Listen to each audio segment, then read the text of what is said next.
All right, let's get into today's lesson titled How to Identify a Heretic. Now I'm just going to try to follow the layout of the lesson. It says, open up the lesson asking congregation these questions by showing of hands, allowing them to answer.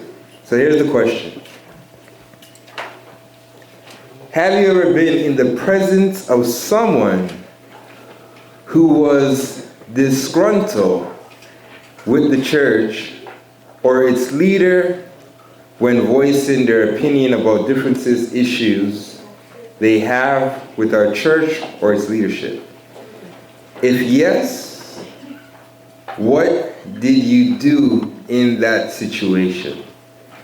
Whoa, this is going to put people on the spot.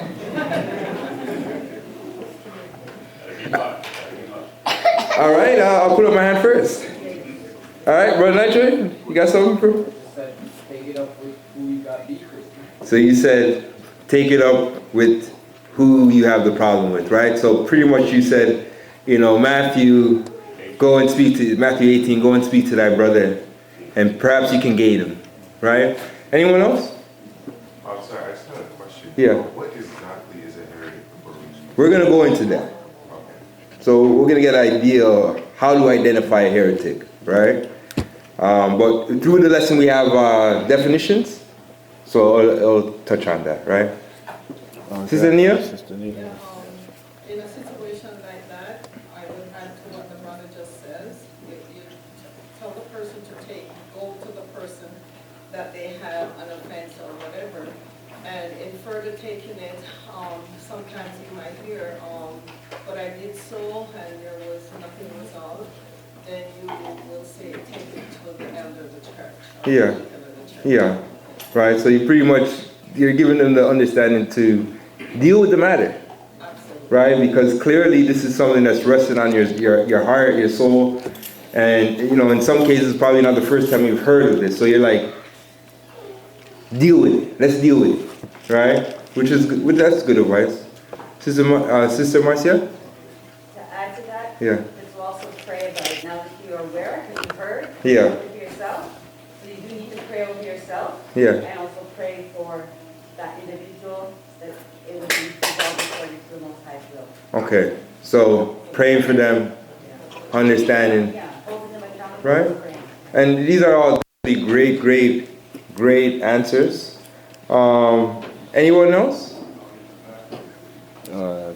Brother Kwam? Yeah, depending on the scenario, but usually I would just, I kind of sit back and observe, but I notice sometimes there can be a lot of broken telephones. Yeah. So you don't really know how to respond to that situation, so I try not to get involved usually, but that's But I'm going to say this. You got to be careful with that.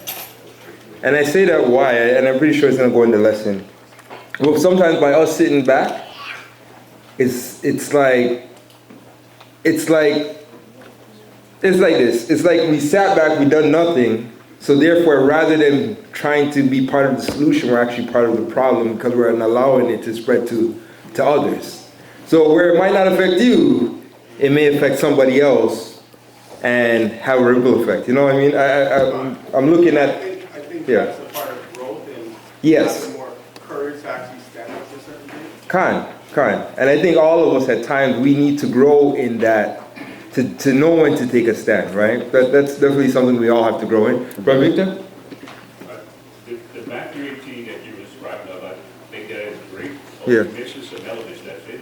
Yes. The first part is that you go to your brother, and I have to say what Marcia was saying. Yeah. Marcia was saying that you pray, you go to your brother.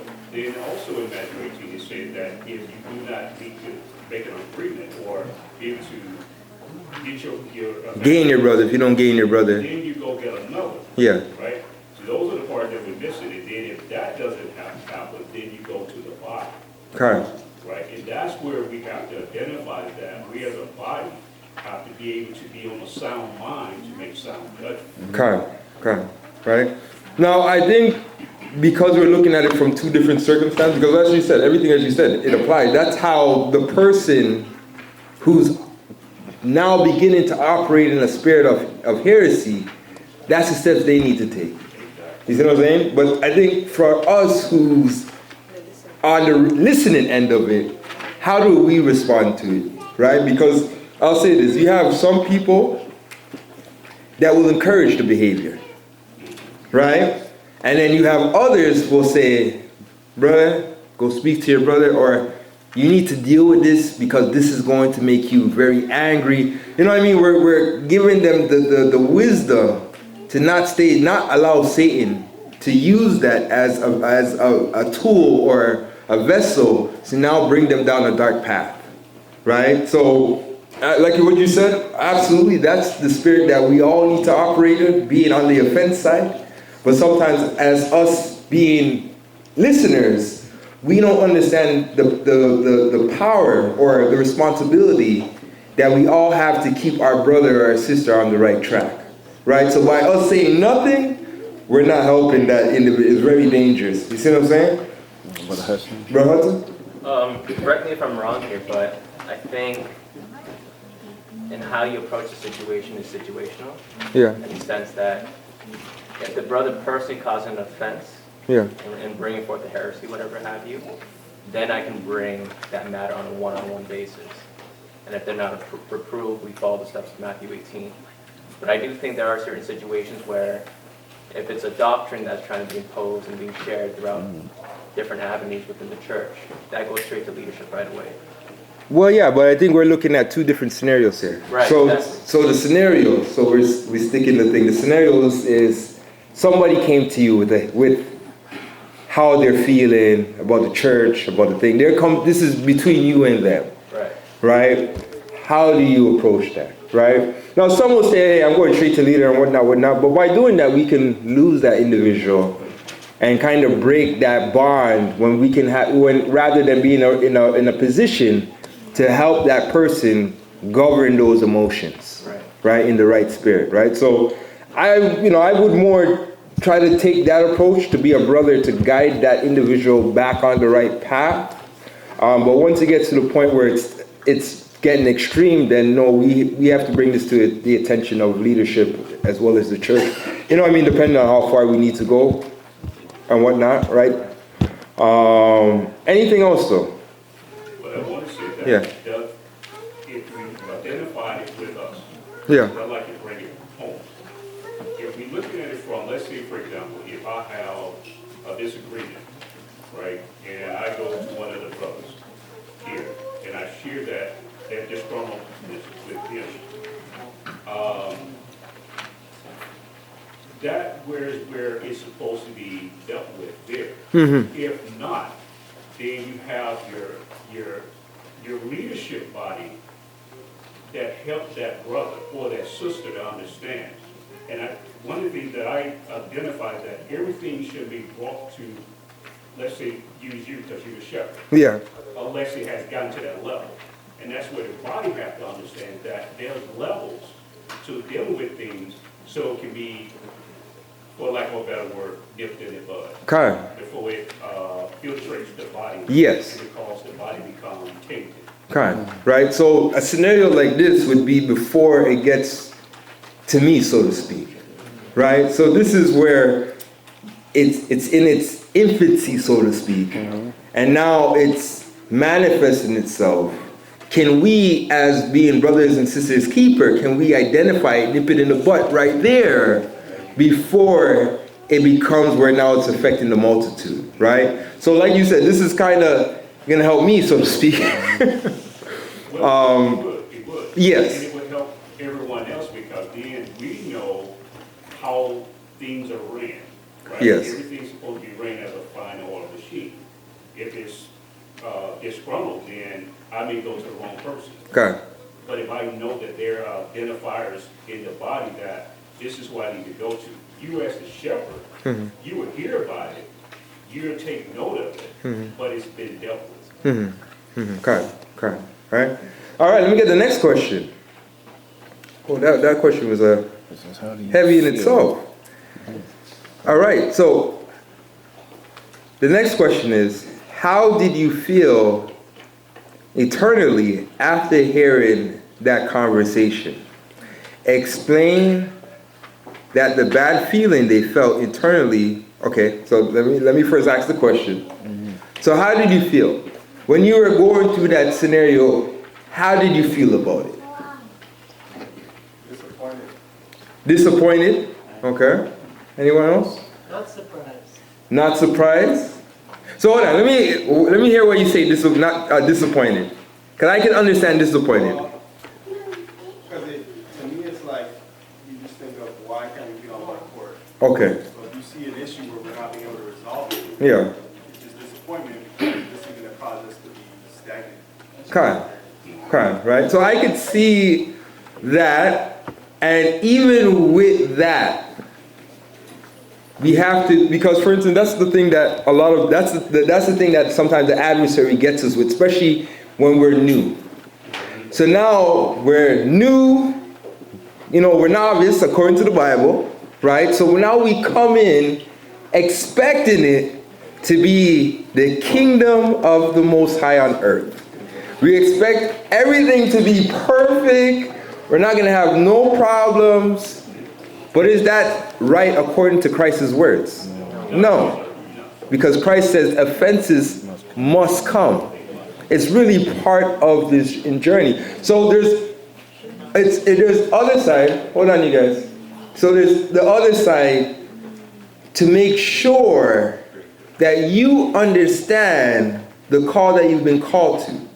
Right? Because, as I said, a lot of us, we had the false assumption that, everybody came here to serve the Most High, it's going to be all gravy. Only to get the harsh reality that that's the farthest thing from the truth, that even in the truth, what we call truth, there's still issues. Right? And I always say, if Christ went through it and he says there's no servant above his masters, who could have preached better than Christ? Right? So we have to, so the reality is that we're going to see these things and it's part of the game. But yes, we can be surprised. We can be disappointed. The reason why I asked you why you said that, because at the same time, there's two things, if we're not careful, we can be disappointed that this is going on. We can listen to the fable or the tale that's being told and be disappointed in the person of who the individual is telling the tale about. And I've experienced that where somebody was hearing a tale and we're disappointed thinking that I or another brother thought that they actually did that, only to come to the realization that that was a tale, that was a fable. So all these scenarios we have to be careful of, and that's why we always have to examine the matter before we take any sound course to bring correction, right? That's a side note. Something else. You said not surprised. Why are you not surprised? Because everybody here came from the world. Right? And we come with a lot of our traits with us. Kind. We come here and we grow and we shed them. Kind. But we are coming from the world, so we bring in the world perception with us. Absolutely. Right? Anyone else want to share how they felt? How did you feel? I don't think I'm speaking on the same topic, or I just wanted to say it's like having a family. Yeah.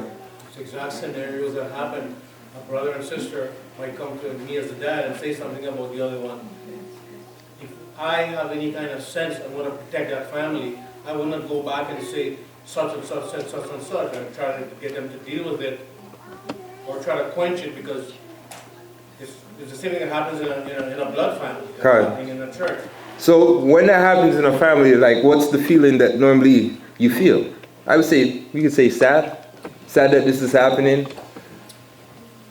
Yes, definitely. Right? Brother Hudson? I would say angry. Angry?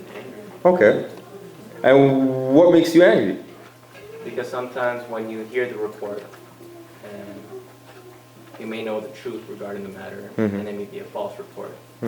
Or it may be a true report, because there's both sides to it. Both sides, but Yeah. either way, anger. But I think behind the anger, it goes back to Quab, it's disappointment, right? Okay. But anger is what shows for me first. I'm just thinking about Father Kim. He's supposed to be the light. But anyways, that's a side note. Brother Bart. Let me take two more, and then we're going to continue. So, Brother Bart, you got your hand up? The point about sometimes when we listen, we when people are telling their side, we don't have the discerning of what they're trying to do. They set us up. We agree with what they're saying. Okay. And when we, because I have 3 girls, Yeah. and I always hear 3 different sides of the story. And if I agree too fast on, yeah, you could be right, but they could be dead wrong on how they're approaching it. Okay. It's not my approval. Okay. And as used, like, it's even more difficult.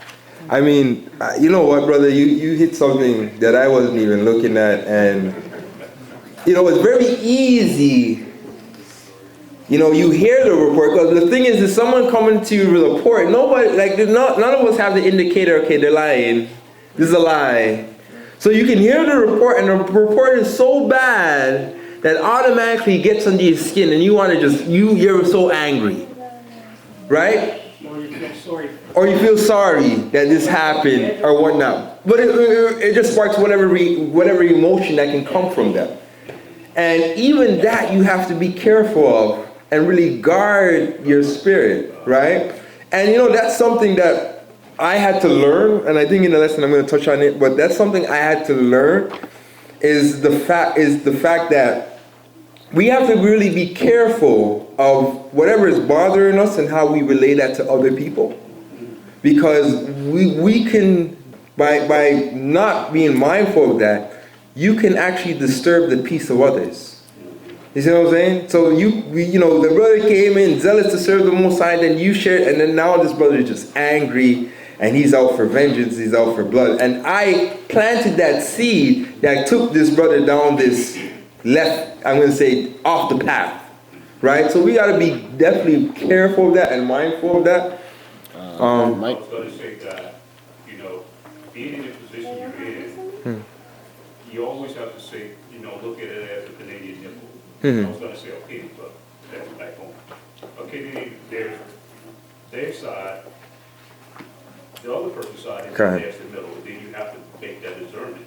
But I'm going to say that we ought to have to also look at it, going with what Sister Benita said, that we all are sick. And that's the thing that we have to understand as a church body, that we all are sick, and we're looking for the Savior to heal us. In the meantime, what is the old cliche?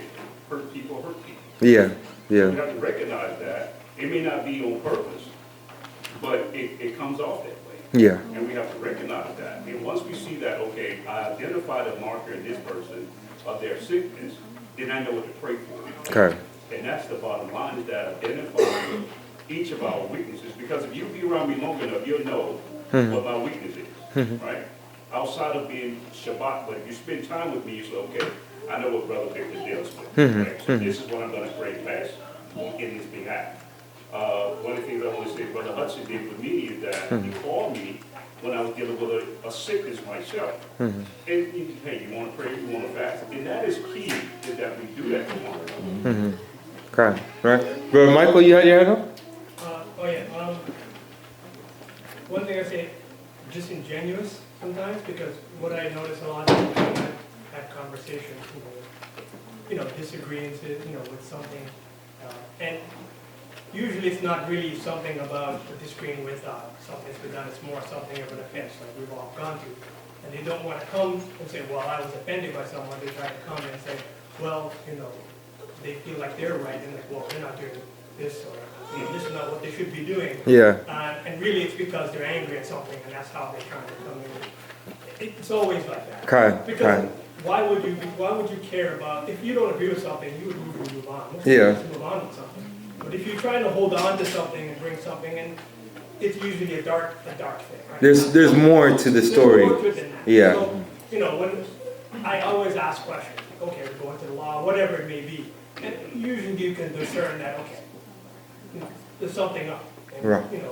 You may ask, but they'll never come with it. So you're saying through the Bible you can discern. It depends on the matter. And on the matter, Sometimes okay. it is something that might be in the law, or does this pertain, or things like that. Okay. So, that's just from my personal experience. Right. It takes something. Just to add to that, I'm going to take the last two, so I'm going to get you just now. Just to add to that, you know that I was thinking about Moses and his siblings, right? So the original problem was, you know, they didn't felt who he was married to or whatever. But how it was presented is the Most High is not just dealing with Moses by himself, he's dealing with all of us. So they were willing to bring what was really on their heart to Moses' attention, but they brought up something else so that everybody else can feel the same way, so to speak. Right? Thank you for that. Let me get Sister Mark. We had Marcia and Nigel. And then I'll get... Marcia says no. No? Nigel. Okay, let me get Sister Marcia on this side, then I get Brother Nigel to close off with, then we'll continue. You know, a lot of things will go through my mind. Mm-hmm. It depends on the situation. Mm-hmm. The person that approached you to tell you that this is what happened to him or her, if you know it's something that other people are experiencing as well, who had experienced it, then you'll be angry. Yes. You know, but then the one thing I always try to say is, remember that the weeds and the tears will grow together. Yeah. You know, so you will always find things like that happening. Okay. If, for example, it's something that I'm not sure that happened before, I don't know if the person may be telling the truth or not, I would probably say, maybe this person didn't realize. And a lot of times we don't realize we do wrong. Okay. You know, we say something, we do something, we don't realize that we are hurting someone. So I would ask them, maybe this person, I try to make excuses, I guess, for the other person. You know, and I'll say, go to the person, talk to them. Let them know how you feel. You know, and if that person still, they don't seem to care, then take it to your leader. Because the leader needs to know what's happening in his body. Absolutely. Okay. You know, so that he can deal with it right there and then. Because maybe there are others that are going through the same thing but didn't talk about it because they may have been afraid. Because the one thing I would be concerned about is that if this, especially if this is a new believer, that you would lose this person. This person would stop coming to the church. Absolutely. Because of what has happened to them. And that's something we really don't want. Okay. Because then you wonder, how many times has that happened why a person hasn't come back to church? Absolutely. We always think it's one reason, but we don't know. It could be because of something someone said to them or did to them. And I'm glad you went there. Right? Because what I also want to say is that, you know, because we can't hear every scenario and just be dismissive and be like, okay, it never happened, so to speak, right? But the problem is that when certain things happen, do we bring it to the person's attention, right? And that's what Christ instructed us to do. So, for instance, there's things that I might not do, right? Do you share it with somebody else? Or do you come to me and say, hey, Deacon, come on. Right? And by doing one or the other, because for instance, what that will help, because there might be other people saying that, but no one has ever brought it to our attention or whatnot, so we don't even understand that this is going on. So you're not helping us, and at the same time you're doing damage to others, because now others are still feeling and now looking through the same eye that you're looking through, right? So, you know, scenarios like that, guys, I always say, and everybody knows me long enough, give me a call. Give me some reason, and we will reason, and I will take the advice that you're giving if it's definitely sound advice. Anyone who's known me long enough knows that I'm easy to call and reason, and we have those discussions. But a lot of people, those that operate in this spirit, because not everybody who does this operates in this spirit. Some of us, we do it innocently. I've done it innocently in the past. Right, where I've shared something with somebody and I had to understand, learn what I was doing wasn't right, right? But some people, some people do it innocently and learn that lesson, say, oh, that's what the Bible calls a slip of the tongue. And you have some people who purposely do it and know what they're doing. And really and truly, that's what we're trying to be able to identify. Right? But if we're our brother's keeper and trying to help our brother or our sister stay on the right path, by doing that, you'll start to understand who we're really dealing with. Right? Because you're saying, okay, no, this person's not about trying to bring this together. They're about tearing this down. Right? Thank you for that. Nigel, Brother Nigel? You guys basically said what I was going to say.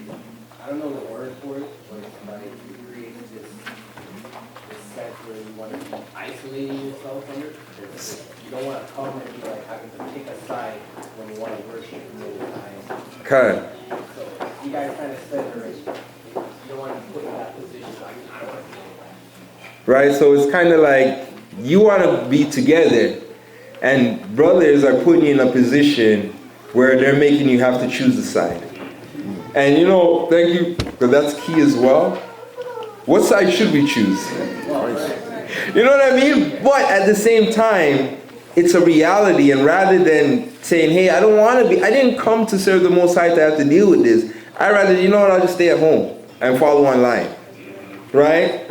So this is the dangers of us not dealing with these things. Because I'm pretty sure people have experienced that and felt that and said, hey, I'll follow online from home until these matters are resolved. Right? And this is why we all have to take a stand to say, hey, nah, we can't operate like that. You know what I mean? Because if not, we all have innocent bloods on our hands. The people that are coming in. Right? So thank you guys. That was powerful. And it says, sticking with the lesson, explain that feeling they felt internally was guilt. So I guess the guilt that we probably felt is, because I'm trying to bring this together, I guess the guilt that we can feel is, I guess when we start to see this dissension affect everybody. And we didn't take a stand.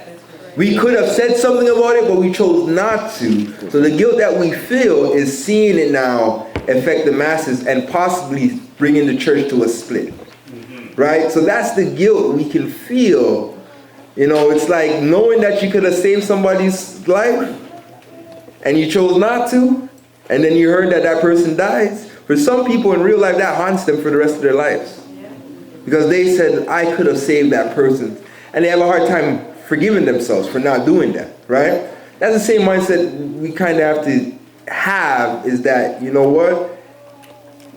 Part of what the Most High did is to take a stand for justice, truth, and whatnot. So we have to take a stand when things are in jeopardy of the whole body, that can affect the whole body, right? Sister Sandra, you want to say? Yeah, I was going to say, I have, there's a new employee at my job, and lovely girl, we get a long break, but she comes late all the time. Mm-hmm. And I come extra early, because that's how I always get. But it started, something started happening to me, and I was like, this girl coming late all the time, getting the same money, the same pay, I'm coming up in here like that. And I was getting really murky. And then I just went, there's this thing, like Rawat came to me and just talking to me that, you know, where's your point of love? What does that look like?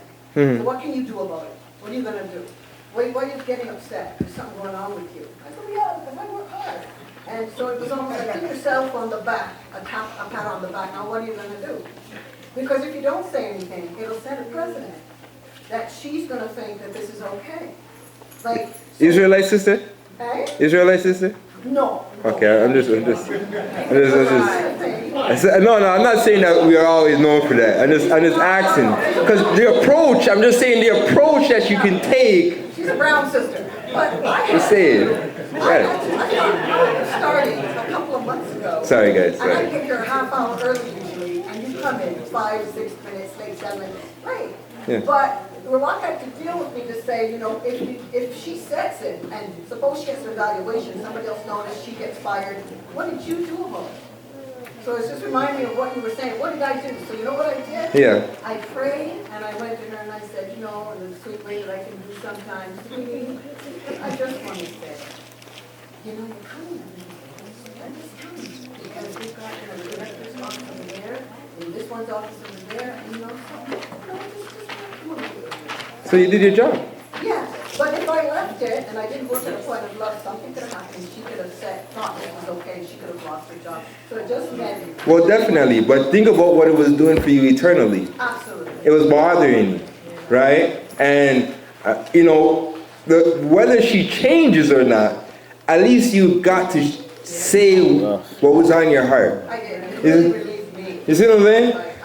Because I was in a similar scenario, but it was with a brother. He was like brother, and you know, I was like, brother, you know, we gotta we can't abuse this.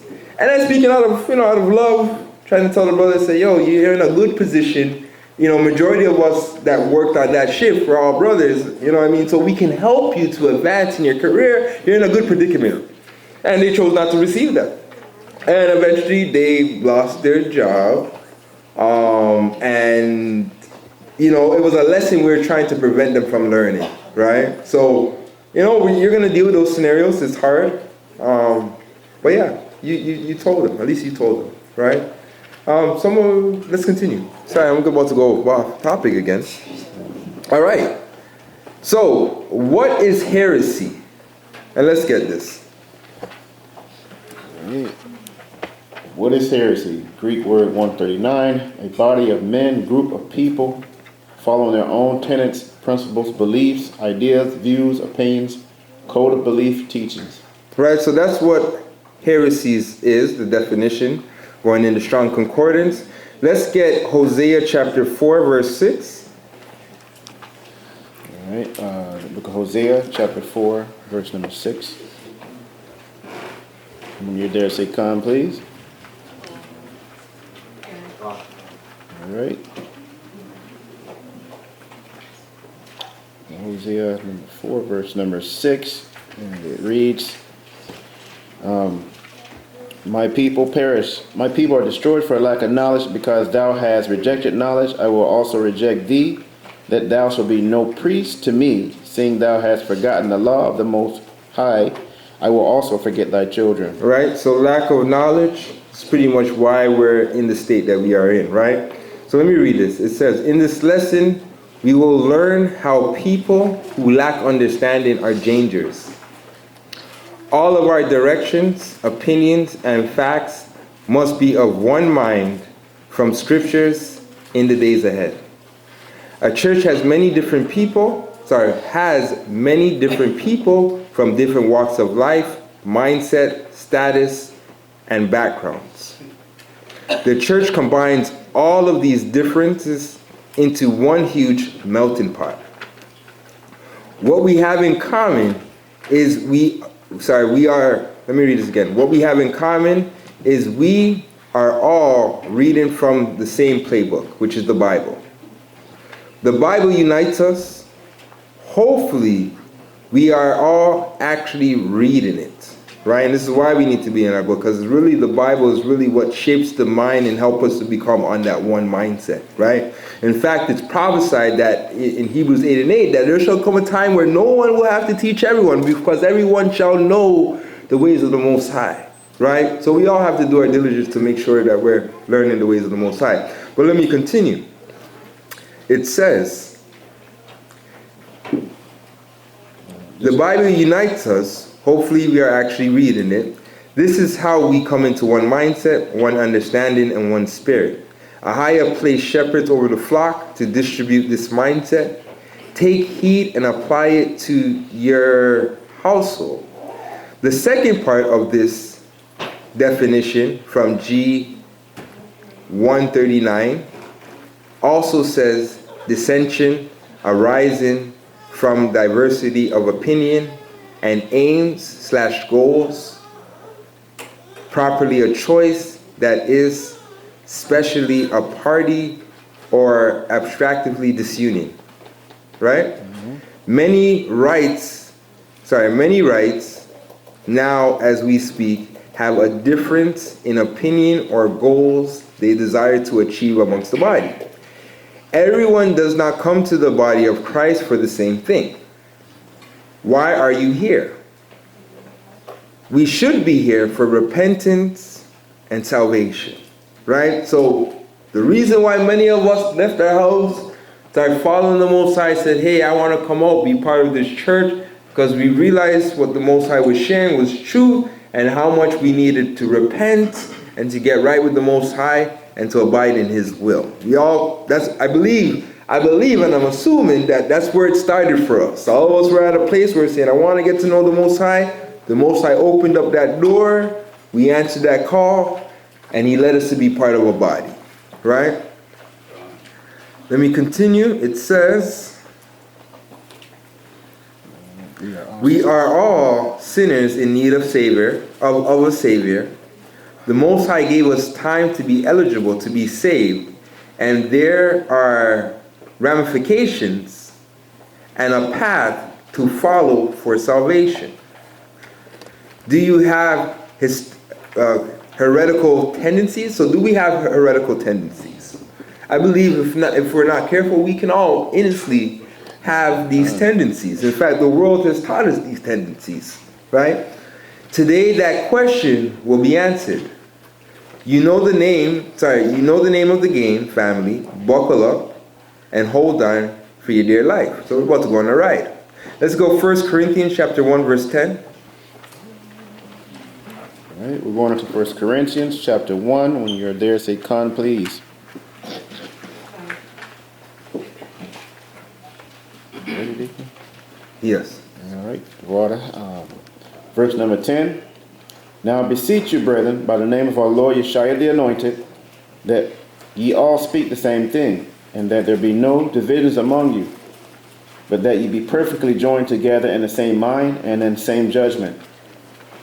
For it had been declared unto me of you, my brethren, by them which are of the house of Gocc, that there are contentions among you.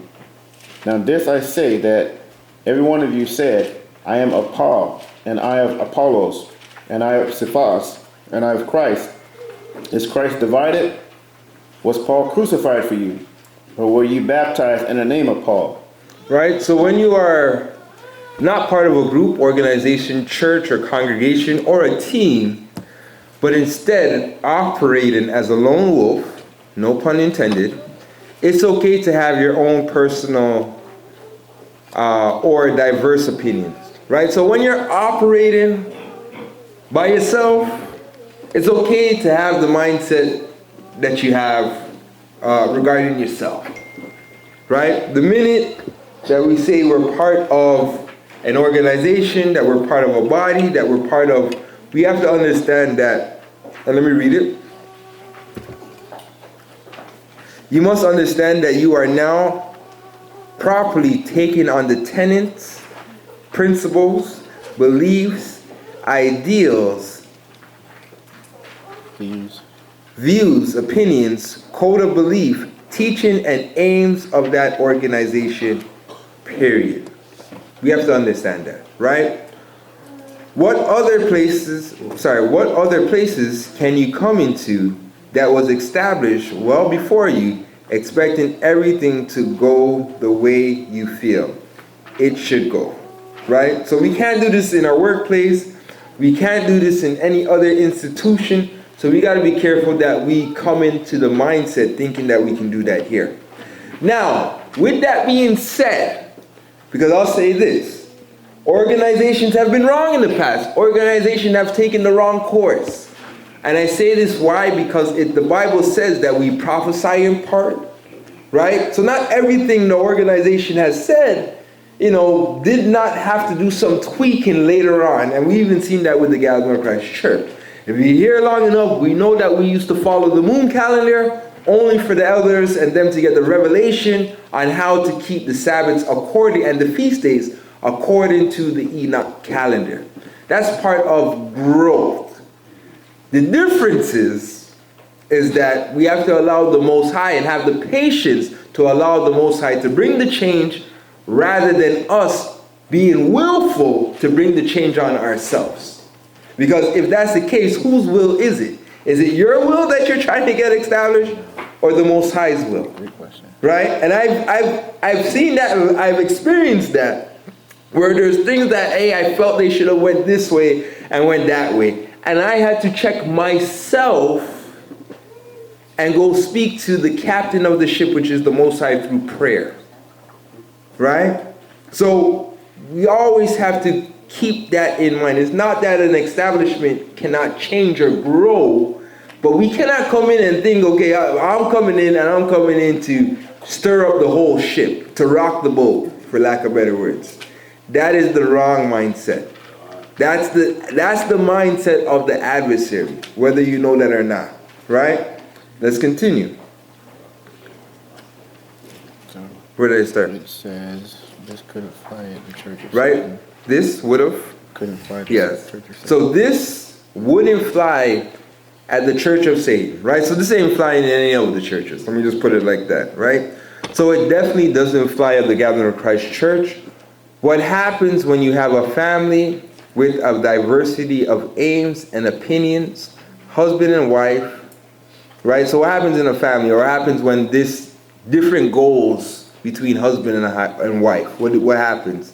You have a dysfunction, dissension, and dissolving, right? So it pretty much, it will destroy whatever union you are forming, whether it's in your household or whether it is as a body or as an organization, right? Everybody has to agree to the goals, opinion, standard that's been set up by any organization, right? When you sign on to your work and you're part of your work, it's the same policies that we have to abide and agree on in order to still be employed at that workplace. If not, then our workplace gets rid of us, right?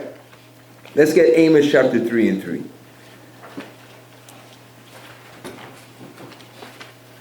All right, so we're going into the book of Amos, chapter 3, reading verse number 3. It says, "Can two walk together except they be agreed?" Right, so can two walk together unless we be on one accord? And the answer is no, right? And the reality is what will happen is one is going to do the leading and one's going to do the following, right? Or one's going to pull this way, one's going to pull that way. And really what happens is nothing's getting done, right? Because they're not on one accord to aim to accomplish the same goal, right? How does one become a heretic? The foundation of heresies, lust, sin, offense, right? So the foundation of this, lust, sin, offense. Whenever you come to the body for is what you get offended about. If you come to the body for salvation and someone places a stumbling block in the path of that aim/goal, disagreeing with that, you go to that person and correct their behavior in meekness according to Matthew chapter 18. That's a righteous example. If you come to the body to find a husband or wife, and you were told that now isn't the time for you to partake in that union, you'll become offended due to the desire/lust/goals you have is stronger than your biblical inspired reason. Everyone understand that? So for instance, you've come to the church and it started off initially to serve the Most High, to know truth. I believe that's normally where it starts for all of us. And in that, you're coming into a place where you're seeing married couples, young couples married, and you're seeing men or versos, brothers are seeing sisters, and you're desiring to have that union that you're seeing amongst the body. You're desiring to have a husband, you're desiring to have a wife. And I might say to you, this is what I might say to you, prepare to hear it, right? Especially if you just came. Get to know the Most High first. Build your relationship, build your foundation with the Most High, because the Bible says, seek ye the kingdom and everything else shall be a given, right? So I'm going to tell you, put the Most High first, and the Most High will send you that husband when he sees fit, when the time is right. Some of you may hear that and be like, Deacon, it sounds good, but I'm on my time, not the Most High's time. They won't say that openly, but really and truly, this is what's on their heart. I'm like, okay.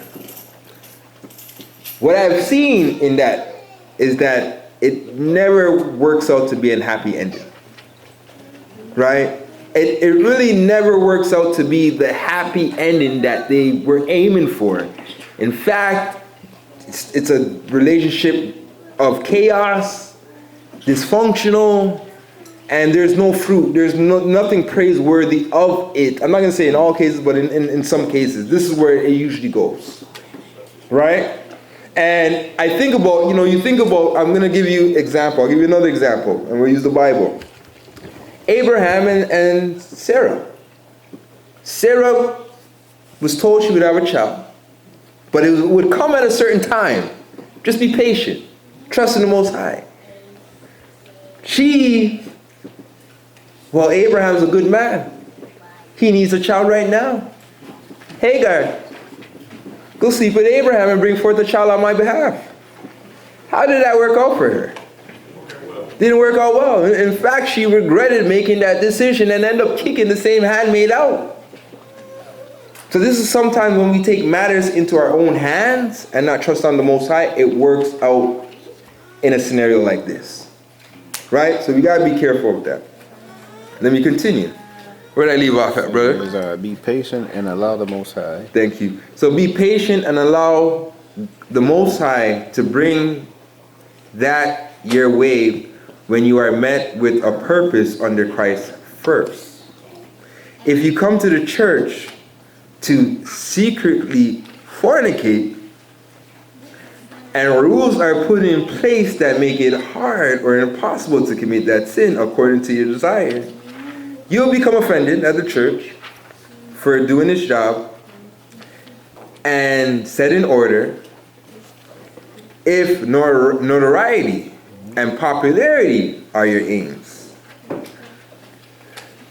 Through any talent or business venture you may have, and you aren't allowed the platform.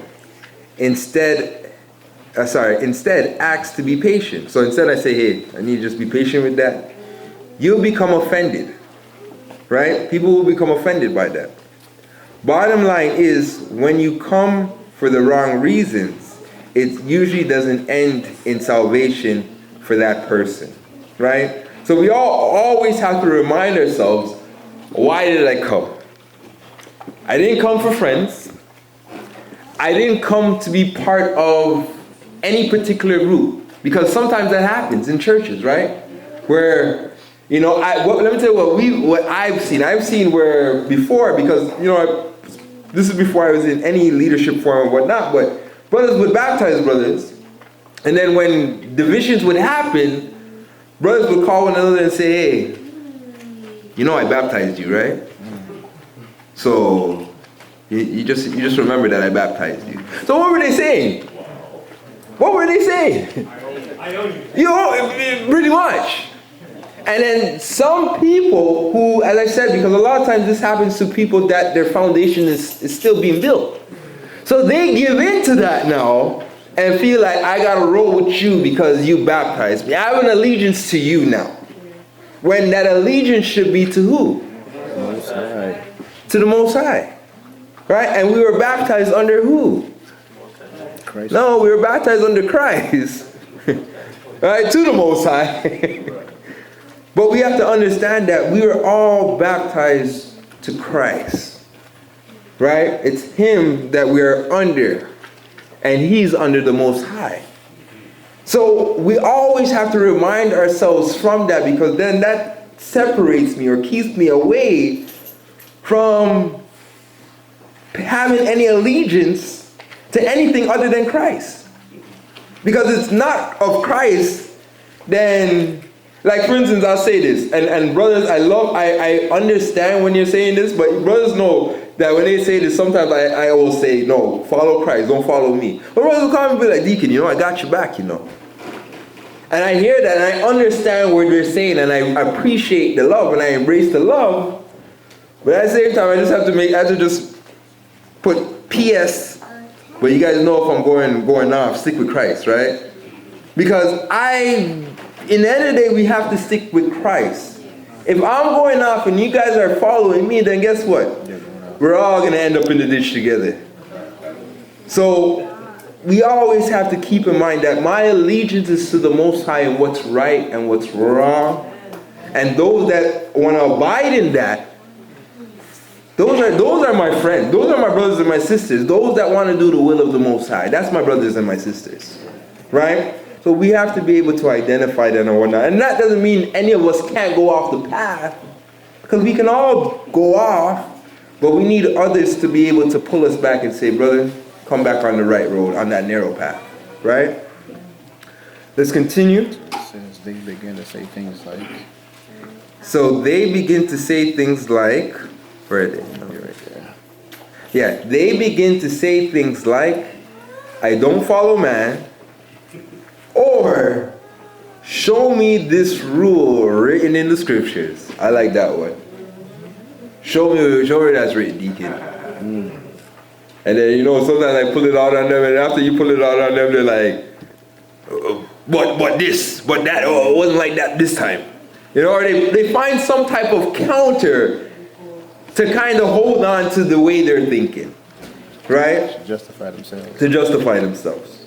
Let's get James chapter 1, verse 15. All right, we're going into the book of James, chapter 1. And we'll be reading verse number 15. You ready? Yep. It says, then when lust hath conceived, it bringeth forth sin. And sin, when it is finished, bringeth forth death. Let's jump down to verse 4. Jude. Oh, sorry, book of Jude. Let's go book of Jude. And we're going to go 1 through 4. All right. The book of Jude now. Jumping over. We're back to the book of Jude. Or forward, rather. And reading 4 down to 16. And it reads, for there are certain men crept in unawares, who were before of old ordained to his condemnation, or to this condemnation. Ungodly men, turning the grace of our God into lasciviousness, and denying the only Lord God, and our Lord Yeshua the Anointed. I will therefore put in your remembrance, though ye once knew this, how that the Lord, having saved the people out of the land of Egypt, afterward destroying them that believed not, and the angels which kept not their first estate, but left their own habitation, he had reserved in everlasting chains under darkness unto the judgment of the great day. Even in Sodom and Gomorrah and the cities about them, in like manner, giving themselves over to fornication, and going after strange flesh, are set forth for an example, suffering the vengeance of eternal fire. Likewise also these filthy dreamers defile the flesh, despise dominion, and speak evil of dignities. Yet Michael the archangel, when contending with the devil, disputed about the body of Moses, durst not bring against him a railing accusation, but said, the Most High rebuked thee. But these speak evil of those things which they know not. But what they know naturally as brute beasts, in those things they corrupt themselves. Woe unto them, for they have gone in the way of Cain, and ran greedily after the error of Balaam for reward, and perished in the gainsaying of Korah. These are spots in your feasts of charity, when they feast with you, feeding themselves without fear. Clouds they are without water, carried about of winds, trees whose fruit wherewith, without fruit, twice dead, plucked up by the roots. Right, so they're without fruit, twice dead, plucked up by the roots. Right, go on. Raging waves of the sea, foaming out of their own shame. Wandering stars, to whom is reserved the blackness of darkness forever. And Enoch also, the seventh from Adam, prophesied of these sayings.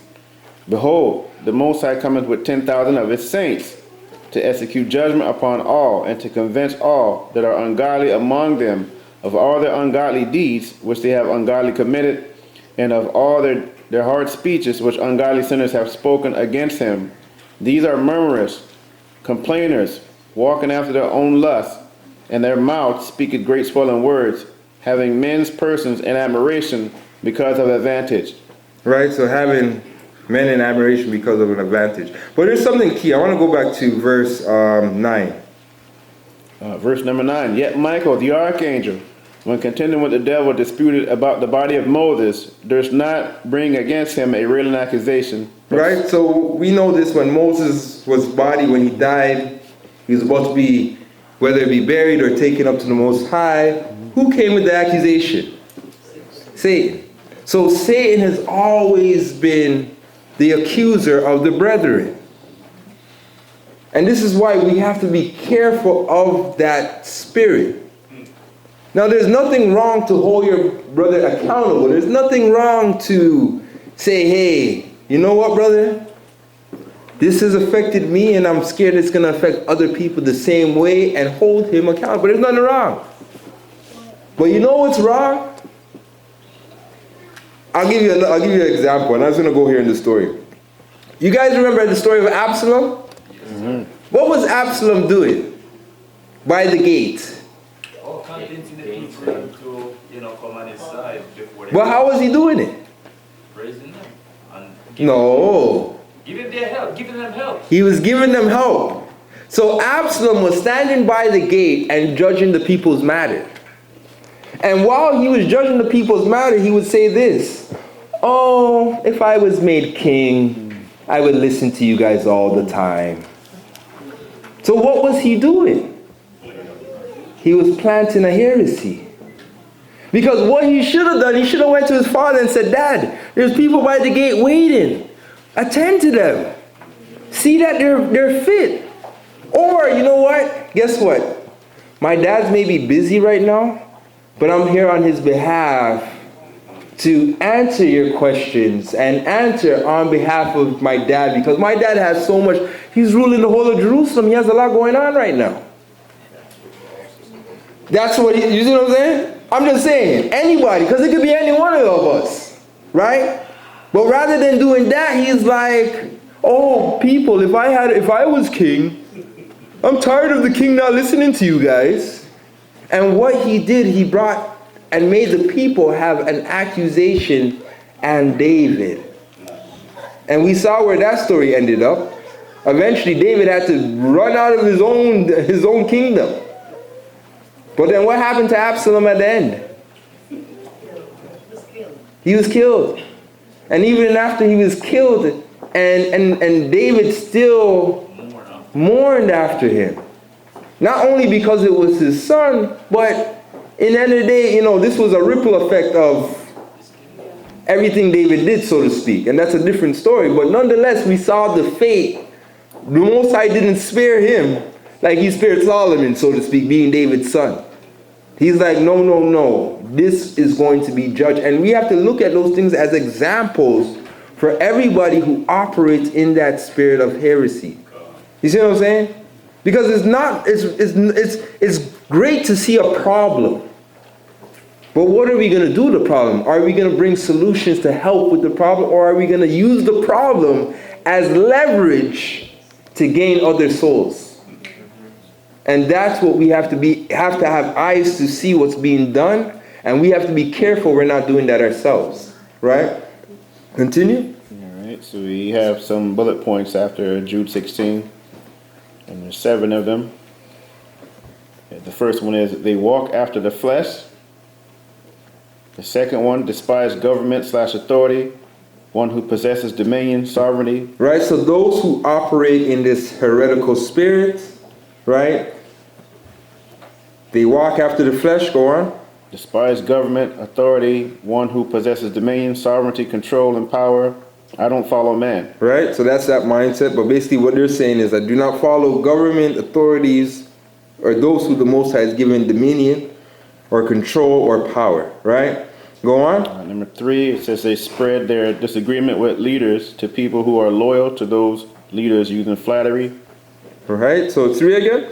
They spread their disagreement with leaders to people who are loyal to those leaders using flattery. Okay. They speak, number 4, they speak on spiritual things they have no understanding of, being of a carnal mind. Right, so a lot of times they're given spiritual advice. And really and truly, if you examine really what they're saying, you realize what they're saying is not sound.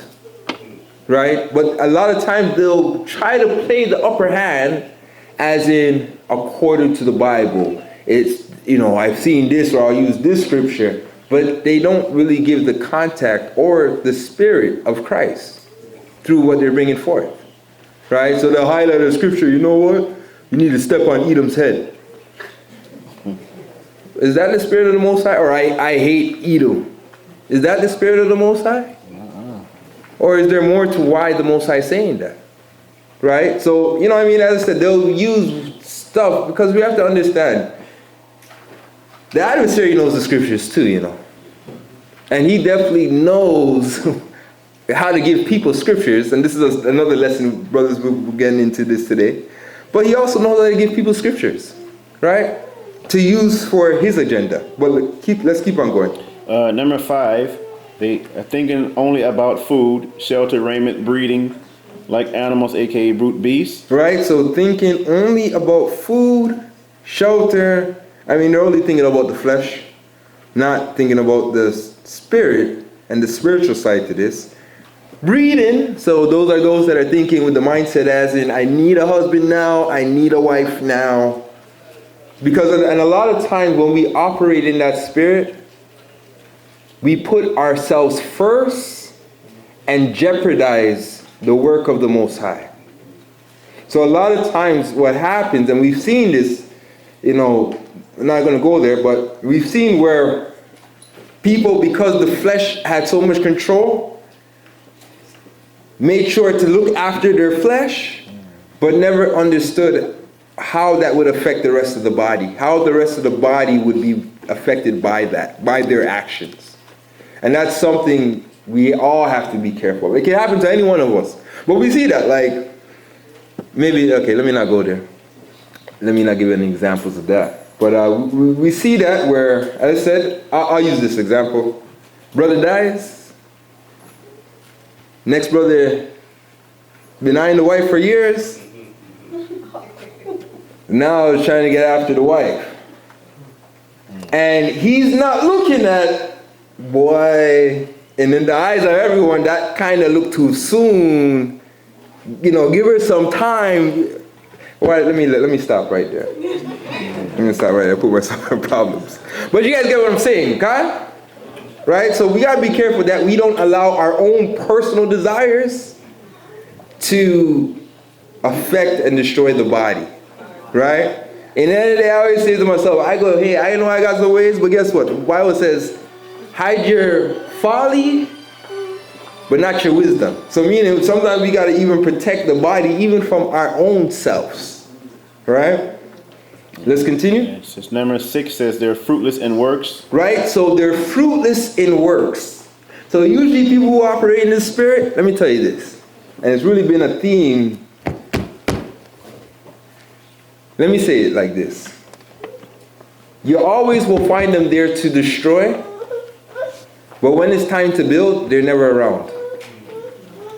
So let me say this again. People who operate in that spirit of a heretic, they're always there to accuse, to tear down, but you'll never see them when it's time to build. Remember saying, hey, brothers, church, let's come together, let's build. How are we going to resolve? You'll never find them. You'll find them there only when it's time to destroy, or when there's an opportunity that they see that they can come in and plant that destruction. Right? Let's get the next one. All right, number 7, it says they promise you liberty, but they themselves are servants of corruption. Satan promises life when he is sentenced to death, lust, sin, offense. Right, so going back to Absalom, Absalom was saying, hey, if I was judge, it would be better. It would be better. I heard this one a long time ago. I had to share it.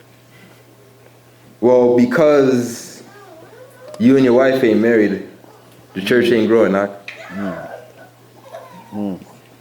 I've heard that one. Oh, that one went over people's head. Yeah. So, because you guys ain't legally married under government, according to the world, church now, it's not growing. Exactly. Right? But these are things that, as I said, the adversary will use. You have to see it for what it really is, right? So the root is always an offense. So when you find out people that are operating in the spirit of a heretic, I'm going to say in 8 out of 10 of the times, and trust me, I've researched this a good amount of time. If you guys want to research it, it can be time consuming, can be a lot of headaches, because you actually have to hear every matter to understand the matter. But I use, for instance, in the past, there's a lot of stories of people who went to Egypt, were part of the church, this, that. And I listened to every story. Every ex-member, I listened to all their stories. And not to say they were not valid in some of the things they were saying or offended at, but it always goes back to there was an offense. There's always an offense. And I said, I talk about, we had a few brothers, me and brothers were on the table during COVID and whatnot. I looked at the table, I said, brother, who's at this table who has not been offended? And nobody could put up their hand, because we all been offended. It's part of, Christ told us it's part of the game. But a lot of times, because we've never learned that, it happens, and then we're taken out. And then, if we're not careful, we're on a podcast speaking about all the things that's been done to me. And all those stories that I listen to, because I actually listen to them. I don't know why it's easy to listen to, but I actually do listen to it because, I try to judge. There's two sides of the coin, right? And, you'll hear of, I'm missing the point here, but I'm going back, let me get back to the point. You hear the offense, that's the point that I'm making. You hear the offense, and you realize that because they weren't grounded and solid, they didn't know how to deal with the offense and how to move forward from the offense. And what the adversary has now done, because this is what you'll hear in all these stories, this is what I want to say. In all these stories, you'll hear, yeah, when I first came, it was the truth. And I realized, and it just clicked to me. So then the offense caused that understanding to now change. And that's the part that I can't understand, right? But at the same time, we have to understand the father of offenses is Satan. Satan was the first person to be offended. Right? And Brother Paul made a great point at Tabernacle. He says, if the angels can fall victim to this, how much more us? So this is something we really have to guard ourselves against, because it can happen to us all, right? It says you have to know. Go on. You're reading it. So it says, you have to know. Right here? Right here. Yeah. So the root is always an offense. You have to know when a person is subverted and bring them back from the fire through the proper steps. If you desire your teachers, leaders, and members alike, if you despise your teachers, leaders, and members alike, you start listening to other doctrines. The false doctrine is always a smokescreen to hide the true root offense now hidden. And this is what you were talking about, Brother Michael. Right? So sometimes they'll present it, but you understand there's really a root and something else going on here, but they'll try to use other scriptures to pick at what's being done. Right? They begin to defile people by bringing them nonsense with a diversity of opinion/doctrines. You have to do the work to get on the same frequency as the leaders, lay your life on the line and sacrifice. You are either here to build or pull down. And really and truly, that's really what it is, right? I always talk about, what my uncle said to me, in this life, there's really only two works. There's the work of the Most High, which is to build, and there's the work of the adversary, which is to tear down. So we really have to choose, what are we here for? What are we trying to be part of? Are we trying to build with the Most High and build with Christ and follow His purpose? Or are we trying to be on the adversary side and find every little thing to accuse of without bringing any solutions to fix the matter? Right? Because I said, I believe there's always will be work to do and improvement, but are you coming to help with the work? Or are you coming just to,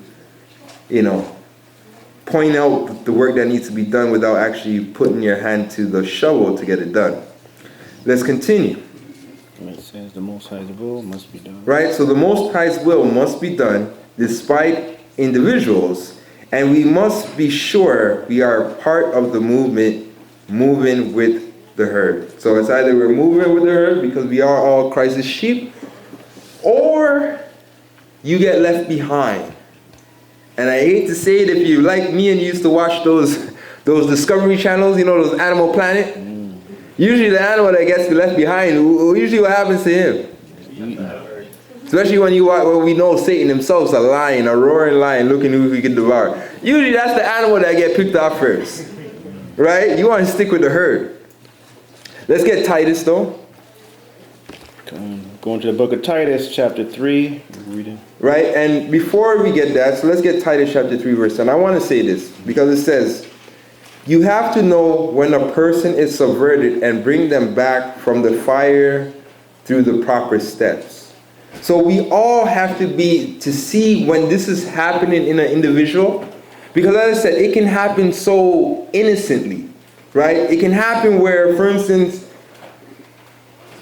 we're not in sync, and somebody sees we're not in sync. And they say, hey, Deacon, yo, you guys ain't in sync. What's going on and whatnot, whatnot. And they feel like this is not right. This is not the Most High. And they start to feel away. As a deacon, or as a brother, not even just as a deacon, as a brother, I have to be able to bring him through the scriptures to show him that, yo, this is part of carrying our burden, right? This is part of what Christ says we got to endure until the end. These things are part of the game. So we have to be able to bring that brother back on the path.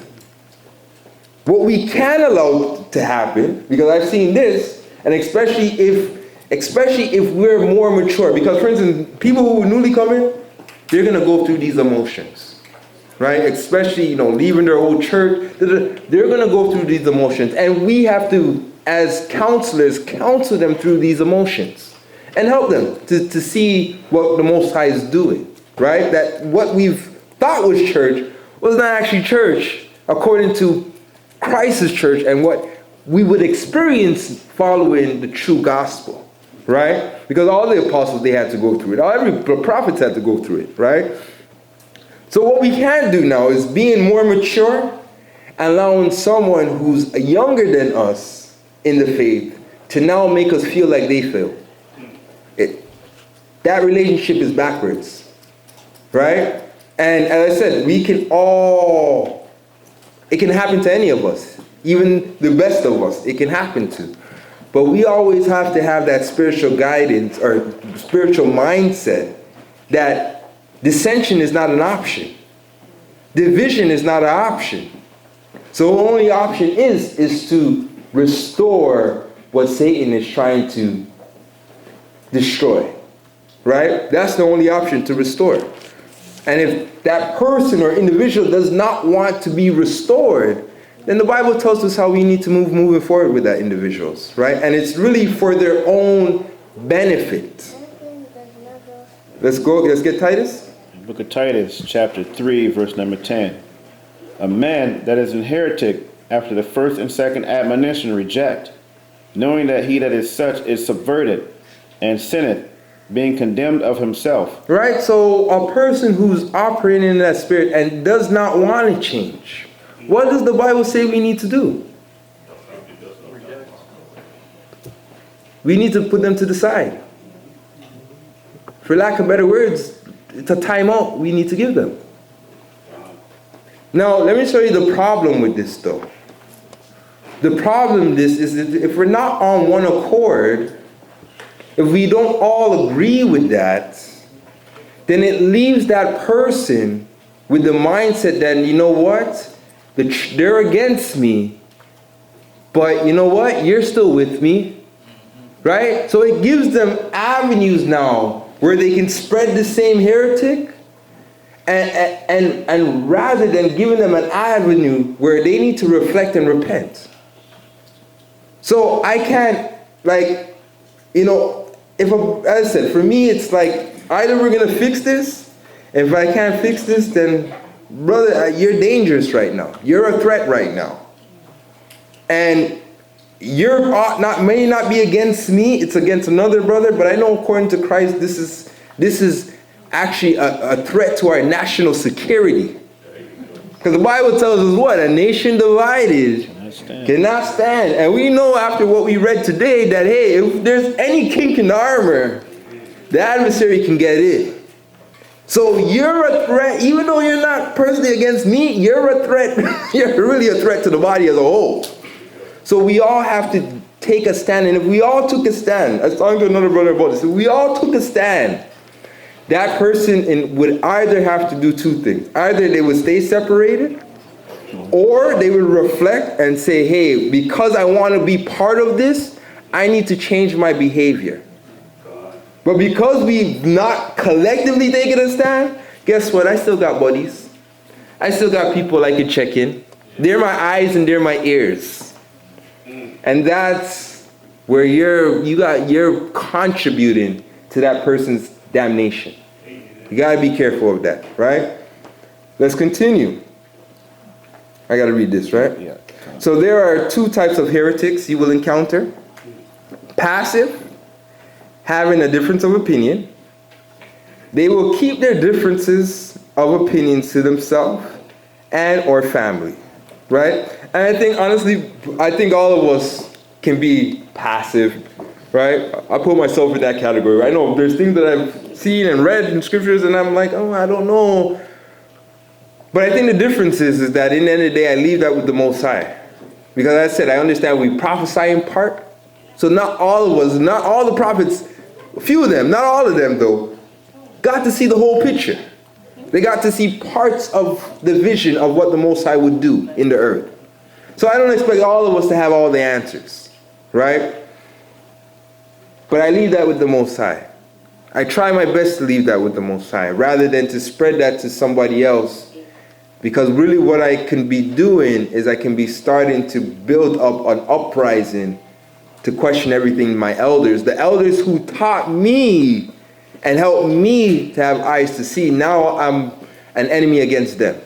And it's kind of like Absalom and David, because they're considered, even though we should have no fathers in the truth, they helped me, they spiritually nurtured me as a child and brought me up. So there's that reverence and respect that I should always have for them, right? Let's continue though? Oh, I got to continue, right? Okay. And then you have the aggressive, having a difference of opinion combined with spreading to families and others.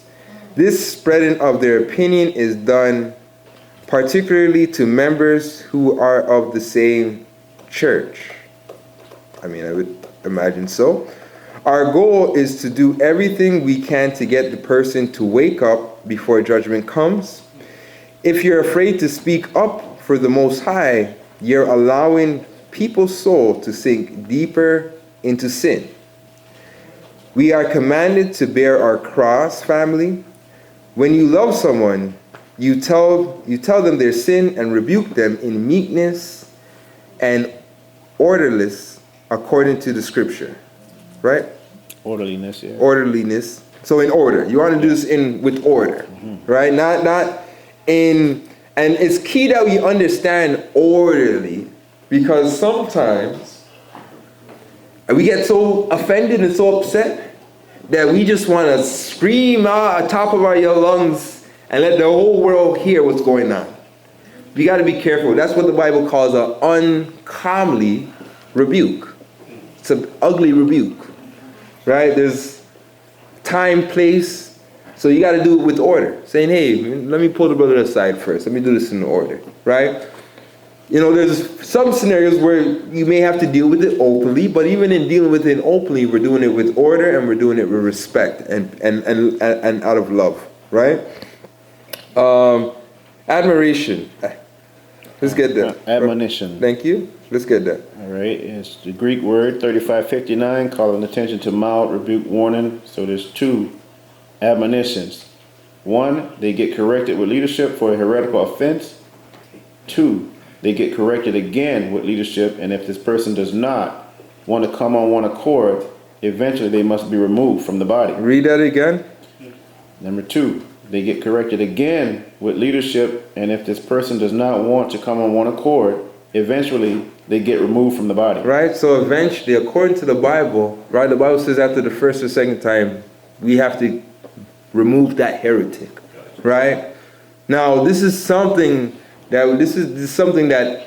us as brothers, we've been talking about and whatnot, but this is something where we are going to take a stand on, right? Because we understand, especially as we're getting closer to the end, we have to take a stand on these things, right? Now, I say this why? Because, family, I hate to say it, and I don't want to do it, but if we do see people being removed, don't be alarmed. Don't be shaken. Call me, inquire if you want. But I'm saying, because we're trying to move this body on one accord, eventually we do have to take some hard stands. And it's really out of love with an open door for anybody to return, but we have to make sure that we're all on one accord. Right? Let's continue. Let's get Isaiah chapter 14, verse 12.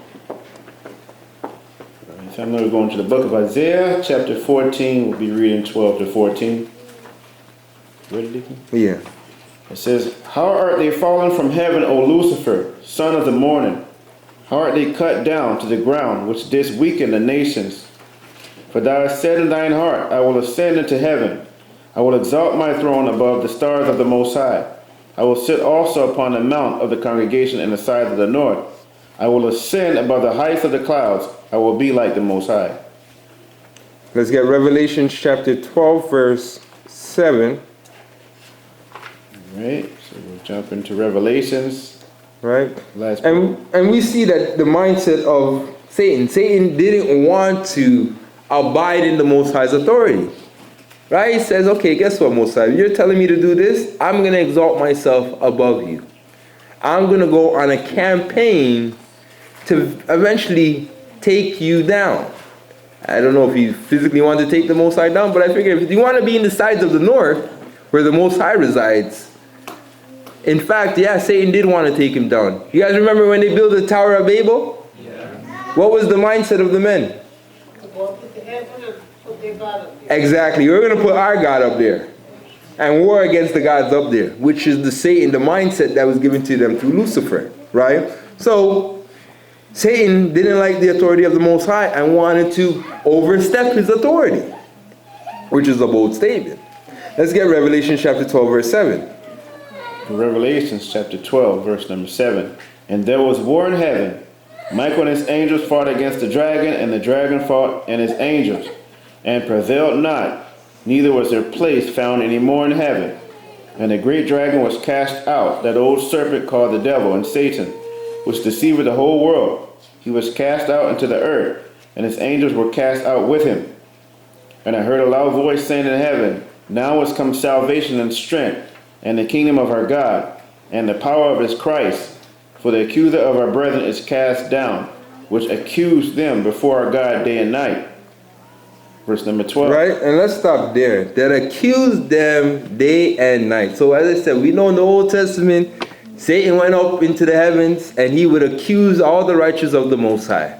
Most High, I'm finding a fault. Job's only serving you because you put a hedge of protection around him. Right? Not understanding that Job had to follow the Most High to get that hedge of protection. Right? But he's just saying, take away the hedge of protection, Job will curse you to his face. That's what he used to do in the Old Testament. We got to say all praise to the Most High for what Yeshua did, what Christ did, as in through his victory, he kicked the accuser out from going before the Most High to accuse the brother. Now we have someone there on our behalf rather than someone who's accusing us. But the only effect of that, I'm going to say ripple effect of that, is that now we got to deal with the accuser here on the earth. Right? So he's no longer going before the heavens now. He's now here on earth and we got to deal with the accusers. The problem is with the accuser and those who operate in that spirit, they're really cowards. And I'm saying Satan will never come behind the curtains and say, I'm here all this time. I'm the guy. I'm the troublemaker. No. Satan will hide behind vessels and individuals. So now we're seeing, and this is why as brothers and sisters, we have to check ourselves. Because now the accuser is working through us and using us as his vessels to bring the accusations against brothers and sisters. So it's not that we can't say, hey brother, fix up. But Christ tells us how to go about that, doing that in a righteous, godly manner. Go speak to him privately. Reason with him. Try to gain him.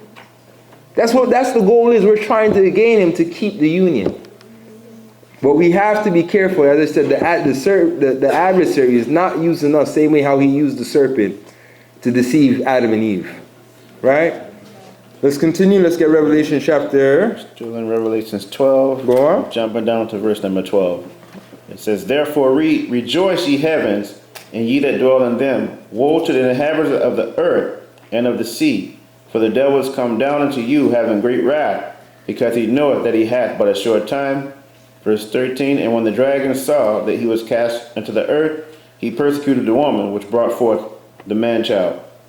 All right, so the spirit of heretic is the spirit of Lucifer. Lucifer was the first heretic. Every heretic becomes a heretic because they were offended first. Lucifer in the heavens became offended when he was asked to minister to what he deemed a lesser creation, and that was Adam, right? Same way with Korah. Korah was asked to minister under Aaron, under Moses, and he felt that they were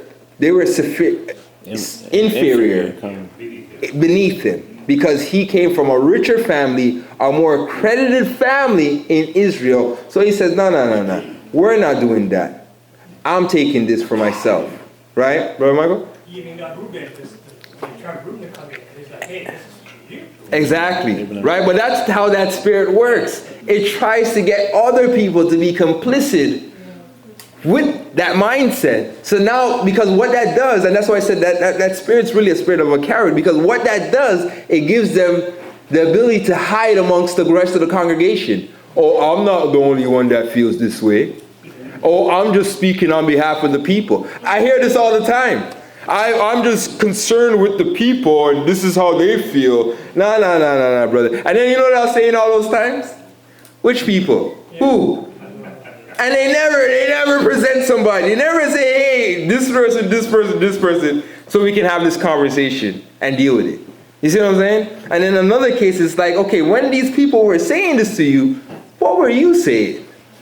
Because a lot of times, you know what they're saying?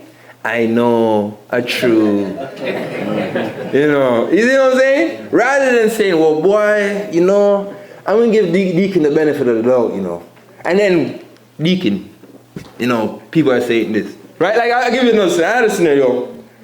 Somebody came, like, this is early in the church days. And we used to have a thing where we used to start incredibly late, 2 hours late compared to start time. And I had a family, they used to pick me up to come to church or at Passover. And, we're in the car one time, and they're like, I love the church, but, we always come late. The late thing's bad. So I went to the leader privately. And I was like, hey, we kind of need to work on this. I didn't stay in the car and be like, true. We need to take over. I never fed into those thoughts as in, okay, this is what we're going to do. We're going to coon and take a rise and point out the elders or the leaders. We're not doing that. I'm not making a group and we're all complicit now and now we're playing war games. No, we're not doing that. You see what I'm saying? I went to the brother and said, brother, what the brother chose to do with that was up to him. But as a brother, I did my job. You see what I'm saying? And really and truly, that's what we need to do to one another. Is help one another. Because as I said, we all have shortcomings. Right? Let's continue. In short, he spreads his poison to a third of the angels, gathering them against the Most High to war against him. Satan and his angels were met by much opposition. In this same manner, we too must have a standard against these evildoers in our church, right? So the same way how the heavens Michael armed up and said, no, we're not having this, and kicked them out of heaven. Same way how we have to be in us, men of the Most High, we have to take a stand and say, hey, we're kicking you out of the body that is supposed to be a replica of what's in the heaven, because as it is in heaven, so shall it be on earth. Right? So us as men of the Most High, we have to take a stand and say, okay, enough's enough. I know brothers are going to give me a call and pull me up because they say, Deacon, you said it yourself, There's patience as well. There's some patience to this as well, guys. Right? We can't just look to kick everybody to the curb. Christ had patience with us. We gotta be able to bear with even those that we understand is 100% against us, because even the Most High, who can destroy all the wicked from all the earth, bears with us daily, right? And we got to be able to do the same, right? But it will come to a point where we will say enough's enough, and you may need to follow from home, or we got other congregations that may believe what you believe. Join them. Feel free to join them. Right? Let's continue. It's the sad reality, and I put it like this. I hate to have to be able to say that to somebody, and to some degree, maybe that's why I haven't said it to somebody, because I've been a little bit too passive and caring, because at the end of the day, I want to keep us all together. But after getting rebuked from those that are close to me and whatnot, I have to be able to grow and say, okay, we're taking a stand now. Enough's enough. Right? Let's continue. Don't allow. So don't allow the devil to assail you with his poisonous words. We will now get into the key identifying traits of how to identify a heretic. Keep those seatbelts on. So the first record we're going to go into, and you can find this in the Pseudographica of the Old Testament by R.H. Charles, is the story of Adam and Eve. We're going to be going chapter 9 to 17. All right, in the book of the Adam and Eve and the Pseudographica, chapter 9, we're reading 1 to 17. And it reads, verse number 1, "And the 18 days passed, then Satan was wroth and transformed himself into the brightness of angels, and went away to the river Tigris to Eve, and found her weeping. And the devil himself pretended to grieve with her, and he began to weep, and said to her, Come out of the river, and lament no more. Cease now from sorrow and moans. Why art thou anxious, and thy husband Adam? The Most High Power hath heard your groaning, and hath accepted your penitence, and all we angels have entreated on your behalf, and made supplication to the Most High. And he has sent me to bring you out of the water, and give you the nourishment which you had in paradise, and for which you are crying out. Now come on out of the water, and I will conduct you to the place where your victual hath been made ready." All right. Let's get the next one. Now, all these different points, we're probably going to come back. And we're going to point out each different thing, right? So let me just stop here, though. What we just read, right? Some of us may not know this story, but basically what was happening, Adam and Eve got kicked out of the garden. They wanted to make a petition before the Most High. They made an oath saying, hey, they would be in the river for a set amount of days. Satan came now and said, hey, they pretty much came and deceived them, thinking or telling them that, we spoke to the Most High is now back in your favor. Break your oath, break your promise of what you plan to do, because the Most High has already heard your petition, right?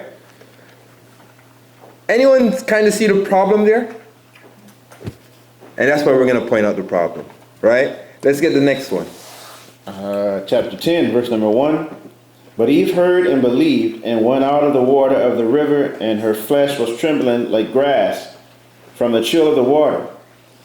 And when she had gone out, she fell on the earth, and the devil raised her up and led her to Adam. But when Adam had seen her, and the devil with her, he wept and cried aloud and said, O Eve, Eve, where is the labor of thy penitence? How hast thou been again ensnared by our adversary, by whose means we have been estranged from our abode in paradise and spiritual joy?" Right? So as I said, they had a goal. And they made an oath to serve the Most High. Like many of us, we made an oath to serve the Most High. Then something comes along. In this case, it was Satan who changed himself into an angel. He came along and he took them off that course. Let's get the next one. All right, in chapter 11 now.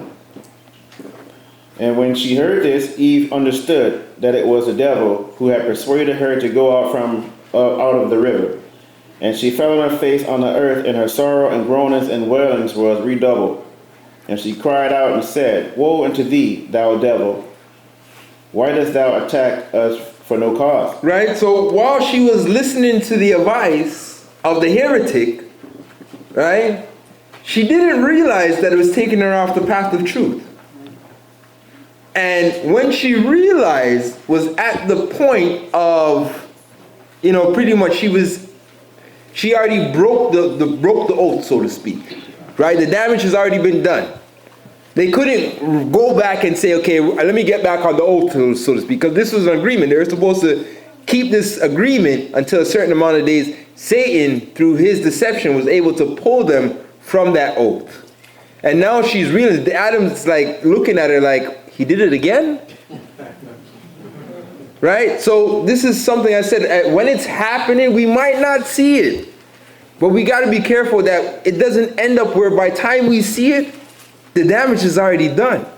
And you're already off course trying to get back in. Right?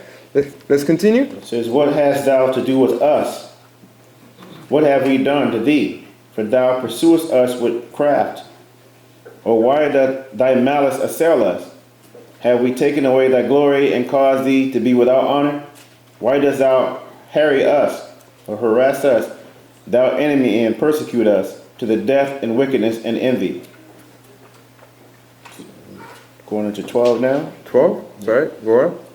And with a heavy sigh the devil spake, O Adam, all my hostility, envy, and sorrow is for thee, since it is for thee that I have been expelled from my glory, go on, which I possess in the heavens in the midst of the angels. For thee was I cast out in the earth. Adam answered, what dost thou tell me? What have I done to thee, or what is my fault against thee? Seeing that thou hast received no harm or injury from us, why dost thou pursue us? Chapter 13 says, the devil replied Adam, what dost thou tell me? It is for thy sake that I have been hurled from that place. Right, now if you notice, Adam didn't even realize why he was at odds with him. And you'll find in a lot of these cases, a lot of times the person doesn't even know why this person has a problem with them. Right? Or if it's so that person wasn't honest to say, hey, this is what bothered me. This is what it is. Right? Keep on going. When thou wast formed, I was hurled out of the presence of God and banished from the company of the angels. When God blew into thee the breath of life, and thy face and likeness was made in the image of God, Michael also brought thee and made us worship thee in the sight of the Most High, God. And God the Lord spake, here is Adam, I have made thee in our image and likeness. And Michael went out and called all the angels, saying, worship the image of God as the Most High Power hath commanded. And Michael himself worshipped first. Then he called me and said, worship the image of God, the Lord. And I answered, I have no need to worship Adam. And since Michael kept urging me to worship, I said unto him, why doest thou urge me? I will not worship an inferior and younger being than I. Right, we heard that with Korah. Go on. I am his senior in the creation. Before he was made, was I already made. It is his duty to worship me. When the angels who were under me heard this, they refused to worship him. Right, so he started off as the heretic. He didn't want to fall in line with the authority, which was the Most High. Michael being sent on behalf of the Most High. He didn't want to fall in line with that. He had an offense. He was offended that they were telling him to homage to the Adam, or man, who was made the 6th day. He was made the 2nd day, I believe. But you see that it started with him and all the angels that were under him. This goes back to those cliques. All those that were under him that didn't say, hey, the Most High made me, I'm for the Most High's purpose. No, they became under Satan to follow Satan's purpose. And this is usually what happens on our realm, right? Those that are friends with them or whatnot, choose a side. And usually it's the wrong side. Go on. And Michael said, worship the image of God, but if thou wilt not worship him, the Most High Power will be wrath with thee. And I said, if he be wrath with me, I will set my seat above the stars of heaven, and will be like the highest. Right, so this is when Satan made that promise. Go on. And the Most High, the Lord, was wrath with me, and banished me and my angels from our glory. And on thy account were we expelled from our abodes into this world, and hurled on the earth. And straightway we were overcome with grief, since we had been spoiled of so great glory. And we were grieved when we saw thee in such joy and luxury. And with guile I cheated thy wife, and caused thee to be expelled through her doing. Right, and I want to highlight this as well. We're going to get this we're going to get this in the key in the footnotes, so I'm going to say it again. But if you notice, who should he have taken up his beef with? Right? Or even Michael. Right? I mean, either one, the Most High. And he was mad at the Most High. But who did he choose to express it to? To man. Right? So a lot of times those who operate in that spirit, they got strength for everybody else. Or they have strength not for everybody else. Let me say this. They have strength for who they perceive as weak. But when it's time to stand with those, certain authorities, they will hide and more carried away and not want to deal with them. But anybody else who stands up and says something who they feel is weak and whatnot, they have so much wrath for them. They got so much energy for them. And I'm telling you, I hate bullies. I do not like bullies. But usually that's how that spirit manifests. Okay, who I should have problem with, who's actually making the call, I'm not going to say nothing to him. But anybody else who's reminding me of the call, guess what? I got a beef with them. Right? Go on. I'll read forward from the top. And with guile I cheated thy wife, and caused thee to be expelled through her doings from thy joy and luxury, as I have been driven out of my glory. 17:1. And when Adam heard the devil say this, he cried out and wept. Right? So he didn't even go after Adam. He went after his wife, showing you how much of a coward this Satan is. And then, I think of Isaiah chapter 14, verse 12, and it says, it shall come to pass when they will see him, and they'll say, that's the man? Him? And when I read that, I always think to myself, we're going to look at it and say, that man, they're a punk, Go on, though. Lack of better words, I'm saying that he's all this guy causing all this trouble. And yet, it's kind of like these people ruling this world. If you were ever to see them in the street, like, I'm going to say the Prime Minister. If you ever see this guy in the street, I'm pretty sure he's a coward.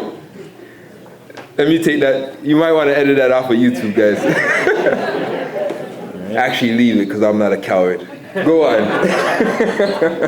Go on. When Adam heard the devil say this, he cried out and wept and spake, O Most High, my God, my life is in thy hands. Banish this adversary far from me, who seeketh to destroy my soul, and give me his glory which he himself hath lost. And at that moment the devil vanished before him, but Adam endured in his penance, standing for 40 days on end in the water of Jordan. Right, you see how the men of the Most High operate? The man of the Most High, he took a stand. He said, Satan, you might have beguiled Eve, but not me this time. He prayed towards the Most High and said, Most High, give me his glory that he lost. So he allowed the Most High, he fought that spiritual battle, calling on the Most High. Right? And we got to take a stand, but at the same time, call on the Most High to fight that spiritual battle. Because guess what? A prayer might help to change the heart of that individuals. Right? The Bible says when a man's at peace when a man's right with the Most High, even his enemies are at peace with him. So we don't know what that prayer may do. Right? Go on though. Got some bullet points. All right, let's get the bullet points. Just identifying traits of a heretic. And the first bullet point is heretics portray victimhood as if someone has done them wrong. Right? So they always come as the victim. And don't get me wrong. In some cases, they might have been the victim. But it's how do we deal with these issues? How do we deal with these things? Do we deal with them according to Christ? Or do you want somebody to be following you around with a violin? And you guys know what I'm saying, right? Playing the sad music for everybody to feel sad for you. That's not the spirit. We're made to be warriors and conquerors, not timid and hate to say it, crybabies. Right? Go on. All right, so it gives the verses for you guys to go back and read it. It's Adam and Eve chapters 11 to 13 where he plays the victim. Bullet point number 2, heretics try to persuade you from your spiritual schedule. right? So they had the schedule. Their schedule was like, we're abiding in this river for a certain amount of days. Satan came, deceived them, broke them from that spiritual schedule. How it happens, you had a spiritual schedule. That spiritual schedule is that every Shabbat I will be in the Most High's house, or I'll be amongst those who will worship the Most High. Through the heretic and all the things that you're hearing, and the brother highlighted this earlier on, you're saying, you know what? I'm going to break my spiritual routine or my spiritual schedule, which is 6 days shall I work, the 7th day I should be keeping the Sabbath. I'm going to break that because I can't deal with the heretics that's going on or the disunion that's going on. And now I'm going to just stay home and follow the Most High. So that heretic has broken your spiritual schedule. It happens, right? Let's get the next one. All right, that one is chapters 9 and 10. Number 3, heretics have wickedness and envy towards the innocent. Envy sets the stage to be swayed by a heretic or to become one themselves. Right, so read it again. Heretics have wickedness and envy towards the innocent. Envy sets the stage to be swayed by a heretic or to become one themselves. Right, so usually they feel they have some type of grudge, animosity towards the individual, right? Or an offense happens that caused that person to have, you guys are not eye to eye no more. These things happen, right? But we got to be careful that these things do not make us heretics. Because as I said, anybody can become a heretic. But the problem is we have to be able to see the adversary. Because I said, there's things that rub me the wrong way, and I wanted to talk the things. For lack of better words, I want to share how I was feeling. But then I had to check to myself and say, hold on. If I do this, I can be viewed as a rebel. I can be viewed, I'm no different than Korah and the rest of them. So guess what? I'm not going to do that. I'm going to go talk with my individual, or I'm going to pray on it. But I'm not going to allow Satan now to weaponize me. And a lot of times we don't see that. We're so stuck on, this is wrong, it's been done to me, And because of that, we're so blinded in those emotions, we don't see that the adversary is now using us as a weapon, as the accuser of the brethren, to now tear down the whole work as a whole. Right? So let me make this clear. We always got to hold one another accountable, but I'm not going to allow Satan to use me as a weapon to bring disunion amongst the body. Right? Let's go to the next one. All right. This one has, it's in chapter 12. It comes with an immolation, and it reads, you can do better than them. You can find that in the first book. It says, number 4, heretics have a heavy side, victimhood. They give the scripture, James 5 and 9. Don't grudge against one another, lest ye be condemned.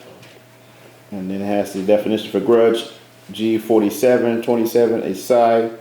To groan, to be in straits, perils, murmur, secretly disagree, inaudible prayers, prayers unheard. Right, so a grudge can happen. There could be a genuine grudge, right? I just don't like this guy based on this or whatnot. Or you can have a scenario where someone's doing something and it's bothering you and it's sitting on your spirit, right? And Sister Sandra touched on that earlier on, but the best thing to do is go and speak to that individual to let them know that, the way you're coming late, it's bothering me. You know what I mean? So rather than to have those things on our heart, right? The Bible speaks against that. Grudge not against thy brother, nor have sin upon thy heart. Like, rebuke thy brother. I'm probably misquoting it, but it tells us how to handle that, right? Let's get the next one. Next one here, the big one is number 5. Heretics have zero accountability. So heretics are never accountable. They will find every reason to not reflect on themselves and be accountable for their actions. Everybody's at wrong but them. No matter what you tell them, everybody's the problem but them. No accountability. We always have to be able to examine the scenario and take accountability for what we did or didn't do. And say, hey, and to be honest, in some degree, that is actually easier to do than to argue why I'm right or why I think I'm right. So we always have to be able to take accountability. Yeah, you know what? I didn't do that. My back. I'm sorry I didn't do that. I don't need to have to give you this meaning why me not doing it was acceptable. Why I didn't do it because the house was about to burn. Okay, I mean, I still never did it. You're taking into consideration that I mean, that's extreme, but you're taking consideration why I couldn't do it. And I understand why you couldn't do it. But the fact is you never did it. Well, sorry. You know what I mean?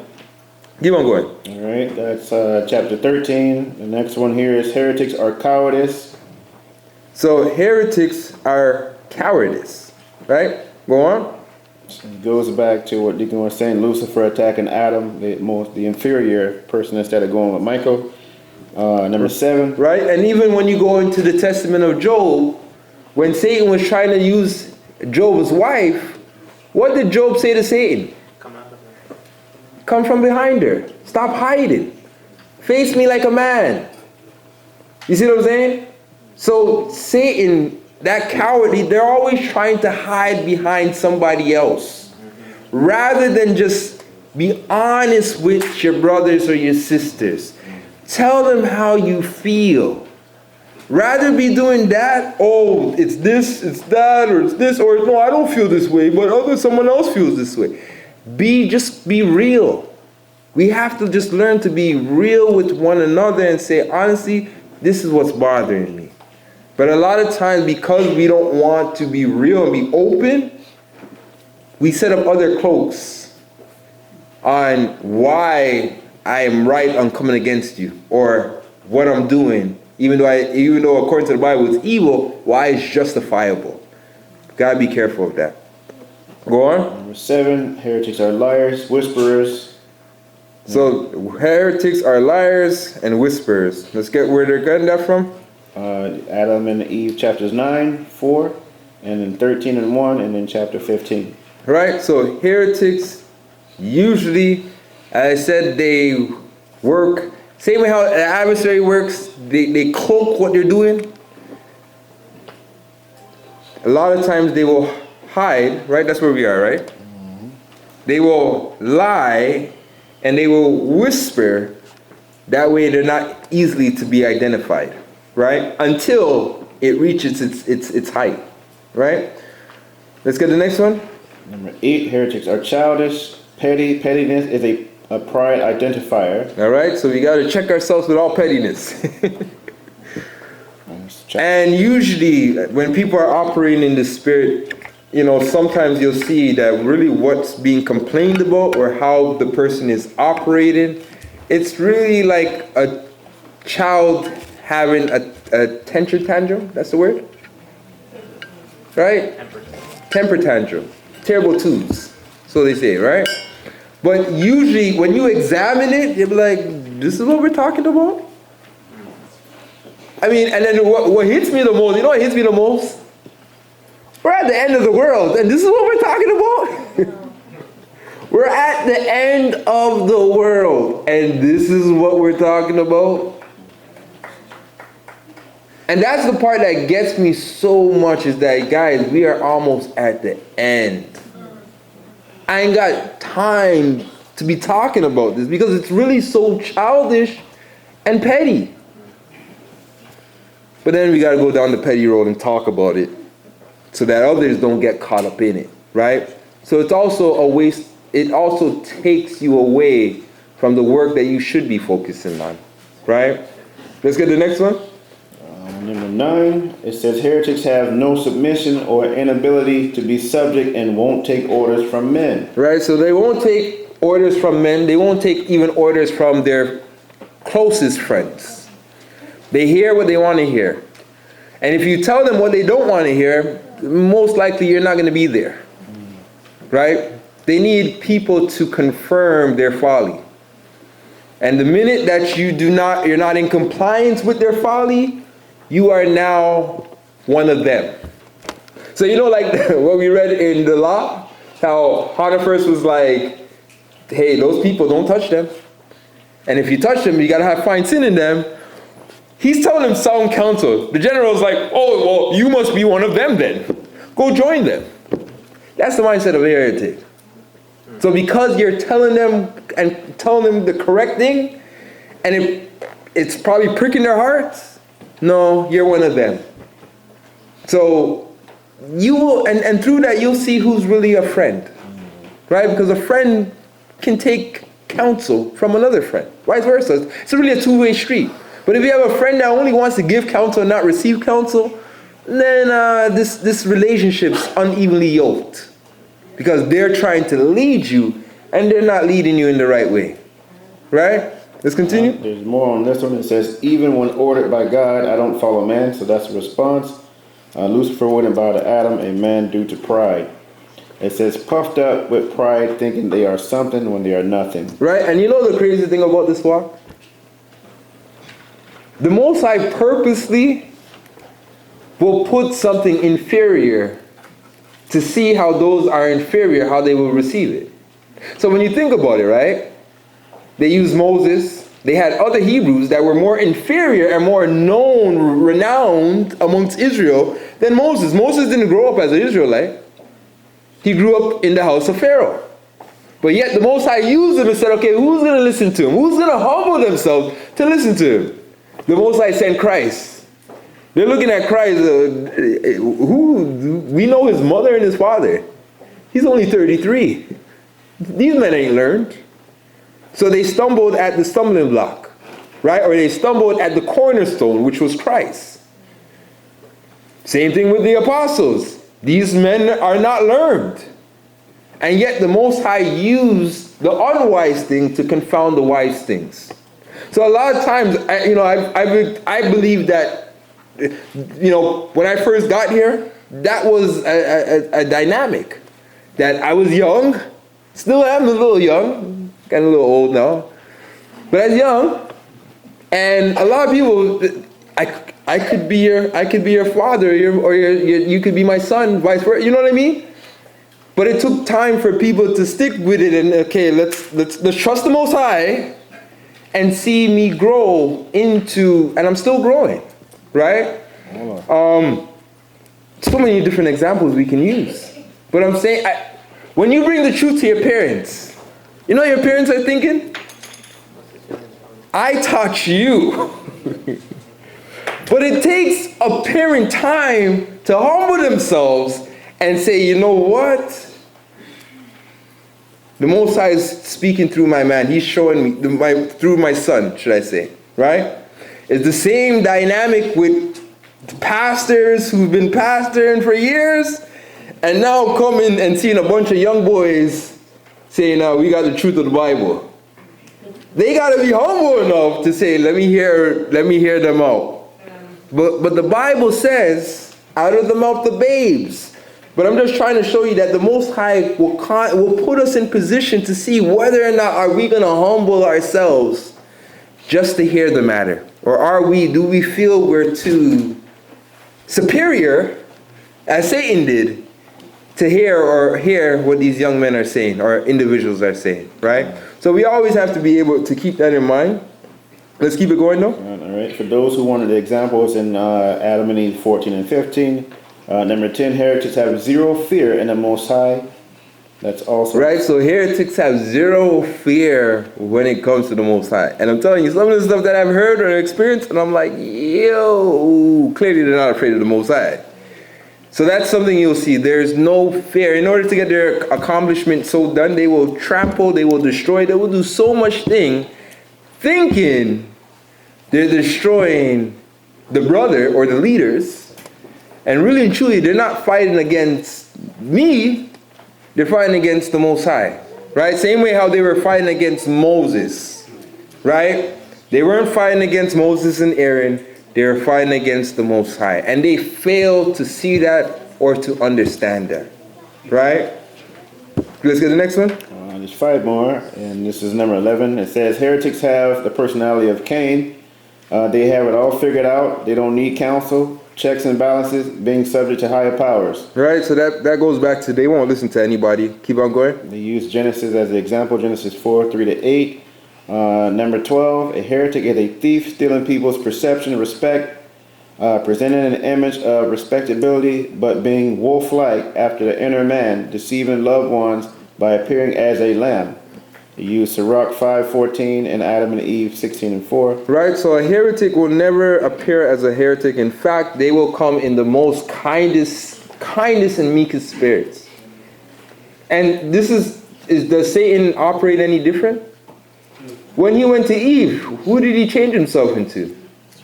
Right? And then when he went to her the second time, who did he change himself into? Into an angel. Right? So the Bible tells us that Satan himself has transformed into an angel of light, and so has his ministers. Some of us may not understand we're his ministers, but believe me, we still operate in the spirit where in order to gain somebody, at first, and you can tell, because over time you'll see that it wasn't really being done genuinely. It was being done with an agenda.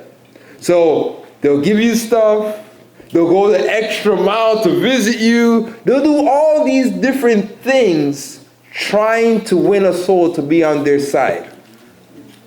At first, we us who's receiving it, at first you'll just look at it and say, hey, brother and sister, they're so nice. They're doing, nice stuff. Look at I can't believe you came all this way to come and see me. Wow. You must be a really good brother. And then it comes out in a discussion. This is how I'm feeling. And then you're like, okay, this is not, that's the last thing you were expecting. You didn't expect it to go there. But usually that's how it happens. And then sometimes what happens is the fact that the charity has been happening so much, and that person has blessed you with so much, that now it's like, you don't want to say anything because, they're a friend now. Right? I can't, this person was so nice to me, how can I rebuke them? And this is why the Bible says, be careful of taking gifts, because it can cloud the judgment. You see what I'm saying? So, I'll be like, hey, okay, thank you, brother, but I'm watching. I'll be like, don't think you're going to buy my allegiance. You can't buy my allegiance. Nobody can buy my allegiance. In fact, if that's the case, just keep it. I don't need it. You see what I'm saying? But you have people, heretics will try to buy your allegiance. And a lot of times we don't see it for what it is until that person has pretty much got you. Right? And then Satan makes you feel like now you're ungrateful because this person was so kind to you and has done all this for you. You start to feel like, maybe I shouldn't just say nothing at all. And therefore you're taken out. Right? You're not being used to take a stand. Let's keep it going though. Number 13, it says heretics are about getting and gaining. They sometimes still do the work of the Most High and give tithes, but grudgingly. Judas was a physical thief taking money that didn't belong to him. Judas was also a heretic. Right? So you have some people who say, yeah, I'm going to give it, but I put it like this. We can innocently all do this.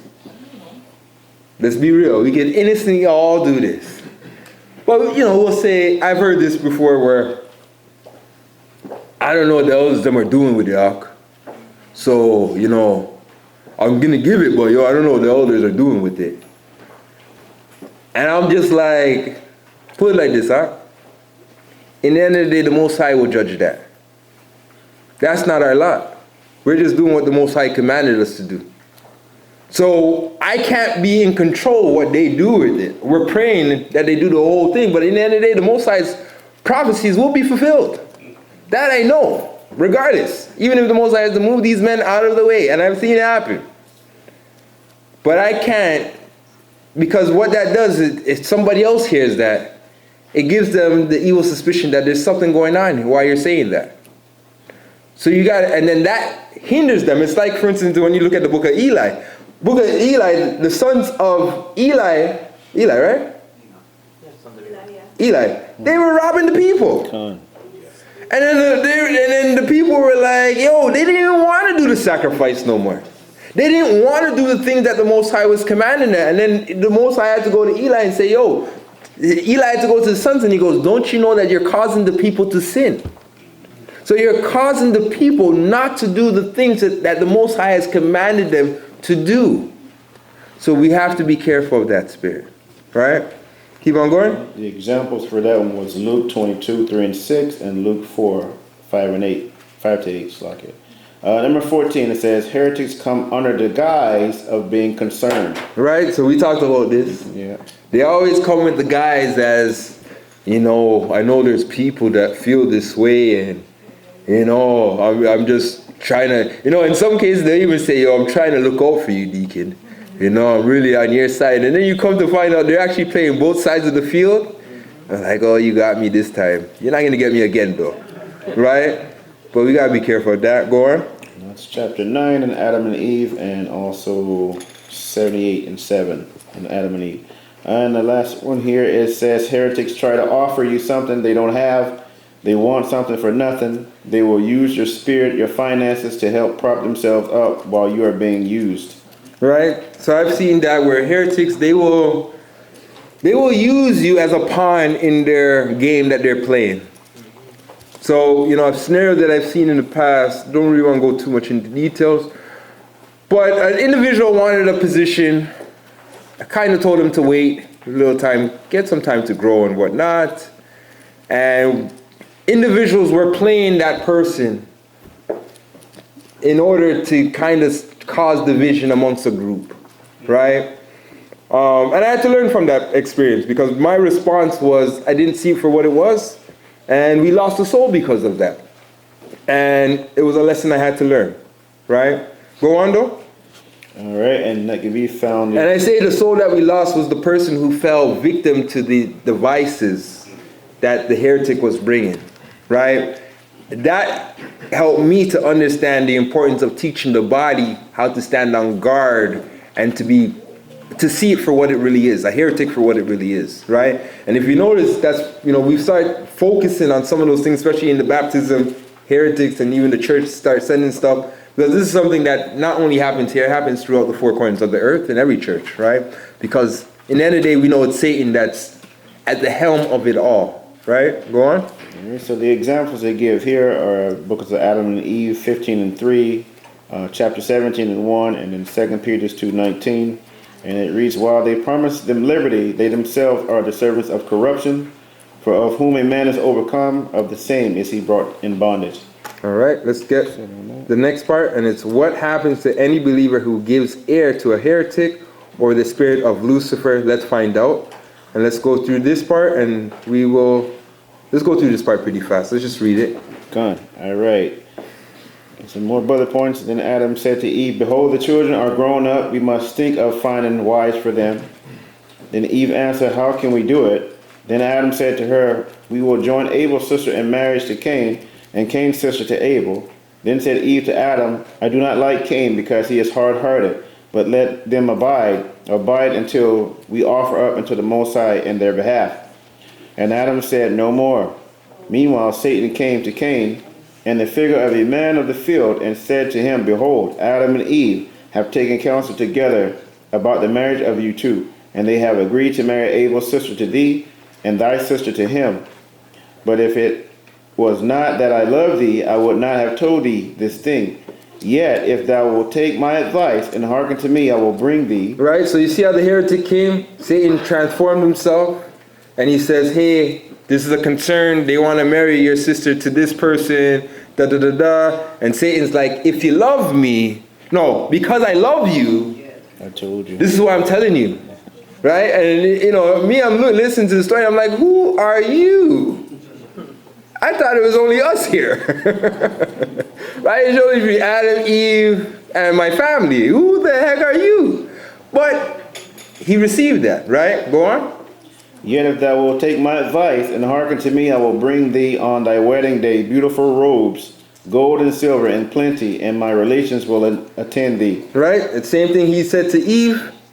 If you eat this, you will not die, but you'll be like God himself. You'll be like the gods. Right? Knowing good and evil. So he sold them a false promise, a false reality. Right? And Satan does that at times. He sells us, as I said, I'm looking for a husband, and if I do it this way, I'm going to get my husband. Or I'm going to get my wife. Satan's selling us a false perception. Right? Go on. Then Cain said, with joy, where are thy relations? And Satan answered, my relations are in the garden in the north, whither I once meant to bring thy father Adam, but he would not accept my offer. But thou, if thou wilt receive my words, And if thou wilt come unto me after thy wedding, thou shalt rest from the misery in which thou art. Right? Now, the problem there, because scenario, he asked the question. He's like, pretty much he's like, or Satan answered the question. Because the question that I would have asked is like, well, why don't you go with my father about this, right? So we'll say you got a problem, like, there's an issue. You're mad because they're going to marry somebody else or someone else. Well, why don't you go and speak to my father about this? Right? That's what we would say. Why go and speak to your brother about this? Right? Read that part again. Good. But thou, if thou wilt receive my words, and if thou wilt come unto me after thy wedding, thou shalt rest from the misery in which thou art. And thou shalt rest and be better off than thy father Adam. Right? But hold on. He said he tried to, you missed the point, but he said he was trying to bring his father there. Well, why did my father go? Maybe I need to go speak to my father because there's a reason that I don't know why my father never went. You see what I'm saying? As a person dealing with a heretic, he's not asking these questions. And because he's not asking these questions, I said, how do these questions go? Well, why don't you speak to Deacon Zari? Blah, blah, blah, blah, blah. Okay, well, how about we find a way to have a meeting so we can resolve this? Blah, blah, blah, blah, blah, blah, blah. There's a problem there. Because that person's not trying to resolve this. So we have to be able to identify. If not, then we're going to end up like Cain and take Satan's advice. Go on. All right, verse 11, at the words of Satan, Cain opened his ears and leaned towards his speech. And he did not remain in the field, but he went to Eve his mother, and beat her, and cursed her, and said to her, why are ye about taking my sister to wed her to my brother? Am I dead? His mother, however, quieted him and sent him to the field where he had been. Then when Adam came, she told him of what Cain had done. But Adam grieved and held his peace and said not a word. Then on the morrow Adam said unto Cain his son, take off thy sheep, young and good, and offer them up unto the Most High. And I will speak to thy brother to make unto his God an offering of corn. They both hearkened to their father Adam, and they took their offerings and offered them up on the mountain of the altar. But Cain behaved haughtily toward his brother, and thrust him from the altar, and would not let him offer up his gift upon the altar. But he offered his own upon it, with a proud heart full of guile and fraud. But as for Abel, he set up stones that were near at hand, and upon that he offered up his gift with a heart humble and free from guile. Right, now let's stop there for a second. What's the difference between their two offerings? One grudgingly and one with a pure heart, not having a grudge at all. So what we can do, if we're not careful, we can deceive ourselves and say, guess what? I'm sacrificing, I'm offering to the Most High, and think the Most High is receiving those offerings. Which what we're really giving is what the Bible calls is, oh, I had this written down this morning. It's called the sacrifice of the wicked. That's what he's giving. And this is why Christ says, if you have an ought between thy brother, go make right with your brother, then come and bring that offering upon the altar. Because if not doing that, you have all this on your hand, and you're giving an offering to the Most High, thinking the Most High is going to be well pleased with this offering, when it didn't come from a pure heart, right? It came from a heart where you have given room to the adversary to now take root. So because of that, that's not an offering the Most High is willing to receive. So we can't fool ourselves thinking, hey, I got all this grudge on my heart towards my brother, but guess what? I'm here doing the work. And thinking the Most High is going to accept that and receive that and say, you know what, when Christ comes, job well done. No, no, no, no, no. You see what I'm saying? So we have to be careful of that spirit. I cannot have a grudge with my brother and praying before the Most High for the Most High to forgive me of the grudge he may have against me for my iniquity. It makes no sense. Right? Go on. So Cain was then standing by the altar on which he had offered up his gift, and he cried unto God to accept his offering, but God did not accept it from him. And he wonders why. Right? Go on. Neither did a divine fire come down to consume his offering. But he remained standing over against the altar out of humor and wrath, looking towards his brother Abel to see if God would accept his offering or not. Right? So rather than looking at himself and saying, hey, you know what? Why did the Most High not receive my offering? Maybe it's something inside me that I need to fix. Maybe I need to just inquire and pray towards the Most High to find out why. Rather than doing that, he's looking at the innocent. He's looking at his brother and say, okay, let me have an evil eye towards my brother. Let me see if the Most High accepts what he's doing.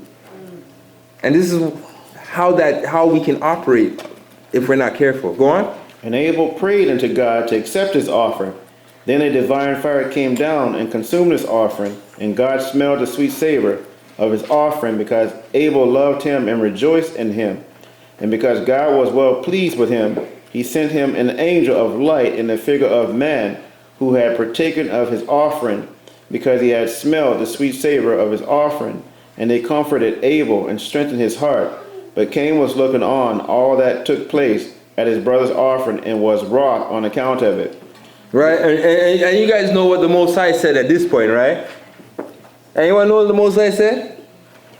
Most High said to him, Satan lies Sin lieth at the door. Satan lies at the door, and unto him you shall be thy master. Right? But Most High warned him to say, hey brother, you need to check this emotion that you're going through right now. Because Satan you're giving him opportunity to start working. He did not take heed to that advice. What happened to him? Satan used him. You guys know the rest we'll get to the rest of the story, but you guys know the rest of the story. Go on. But Cain was looking on all that took place at his brother's offering, and was wroth on account of it. Then he opened his mouth and blasphemed the Most High, because he had not accepted his offering. But God said unto Cain, wherefore is thy countenance sad? Be righteous, that I may accept thy offering, not against. Go on. Me hast thou murmured, but against thyself. And God said this to Cain in rebuke, and because he abhorred him and his offering. And Cain came down from the altar, his color changed, and a woeful countenance, and came to his father and mother, and told them all that had befallen him. Right, so his countenance changed. His personality changed. And we see this. We see the anger. You ever met somebody and seen somebody that you can just see the anger manifesting off of them? Their facial expression, just the way they talk. And you're like, yo, why do you sound so angry? This is that countenance changing. I don't think we wake up out of our bed with that spirit. I think we grow, and now we take on that spirit. I don't think a baby comes out of his mother's womb with a screw face on. I've not seen it. But what happens is these things happen, and then we now take on that energy, take on that spirit of anger. And I'm telling you, it's something that will destroy you. Health-wise, spiritual-wise, your mind, it will destroy you if you don't understand how to get rid of that spirit. Right? I talk about that spirit. That was the spirit that used to have me in my car listening to Tupac, Me Against the World. Mm-hmm. Right? Now you can imagine brothers in their car looking at the church. It's me against the world. It's me against the whole church. You will not win that battle, I tell you that. It's like Paul kicking against the pricks. Eventually something got to give, right? Go on. And Adam grieved much because God had not accepted Cain's offering. And that's it on that. Right? So, we all know the story, how this story ended in murder. Being that we are in the time of betrayal and love wax cold due to sin, everyone must understand the purpose of these attacks when they come about. They come to steal, kill, and destroy. Many will be offended. This lesson will help you to understand heretical behaviors when it unfolds before your eyes. If anyone comes to you bringing any type of division, taking their adverse opinions, doctrines to other members, spreading division, they are a heretic. Report them immediately. So tell them the steps they need to take If they refuse to take these steps, let's report them immediately, or let's make it be known respectfully, privately, because we want to help we're still trying to restore them, right? To leadership, so no blood is on your hands. We pray this lesson has shown in details how to identify a heretic. That being said, Shabbat Shalom, family.